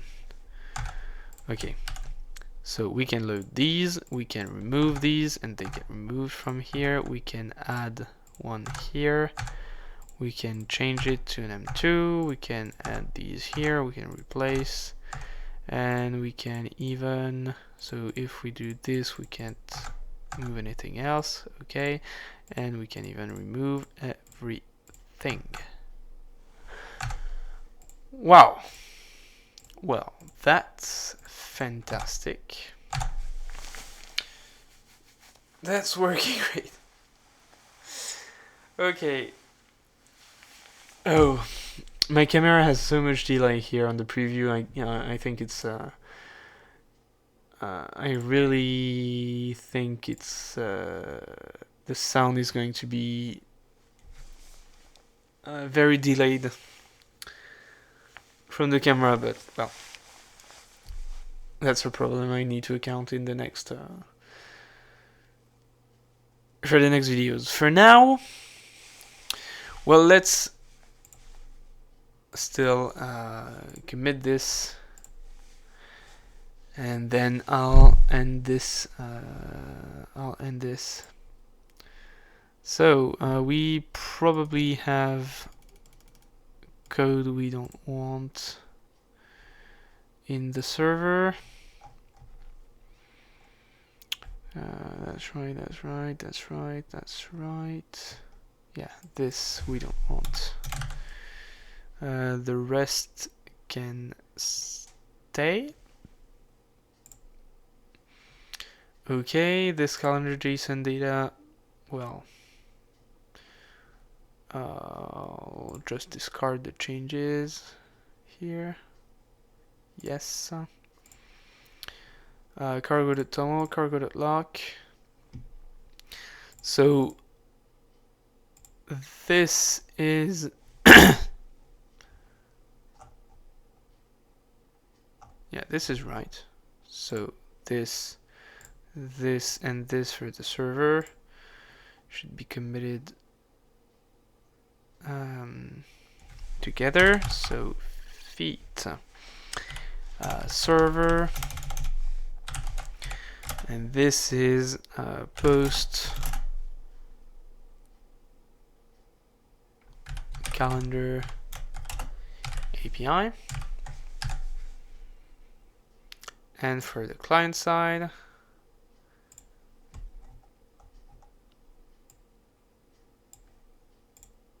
that's right. So for the client side, we client push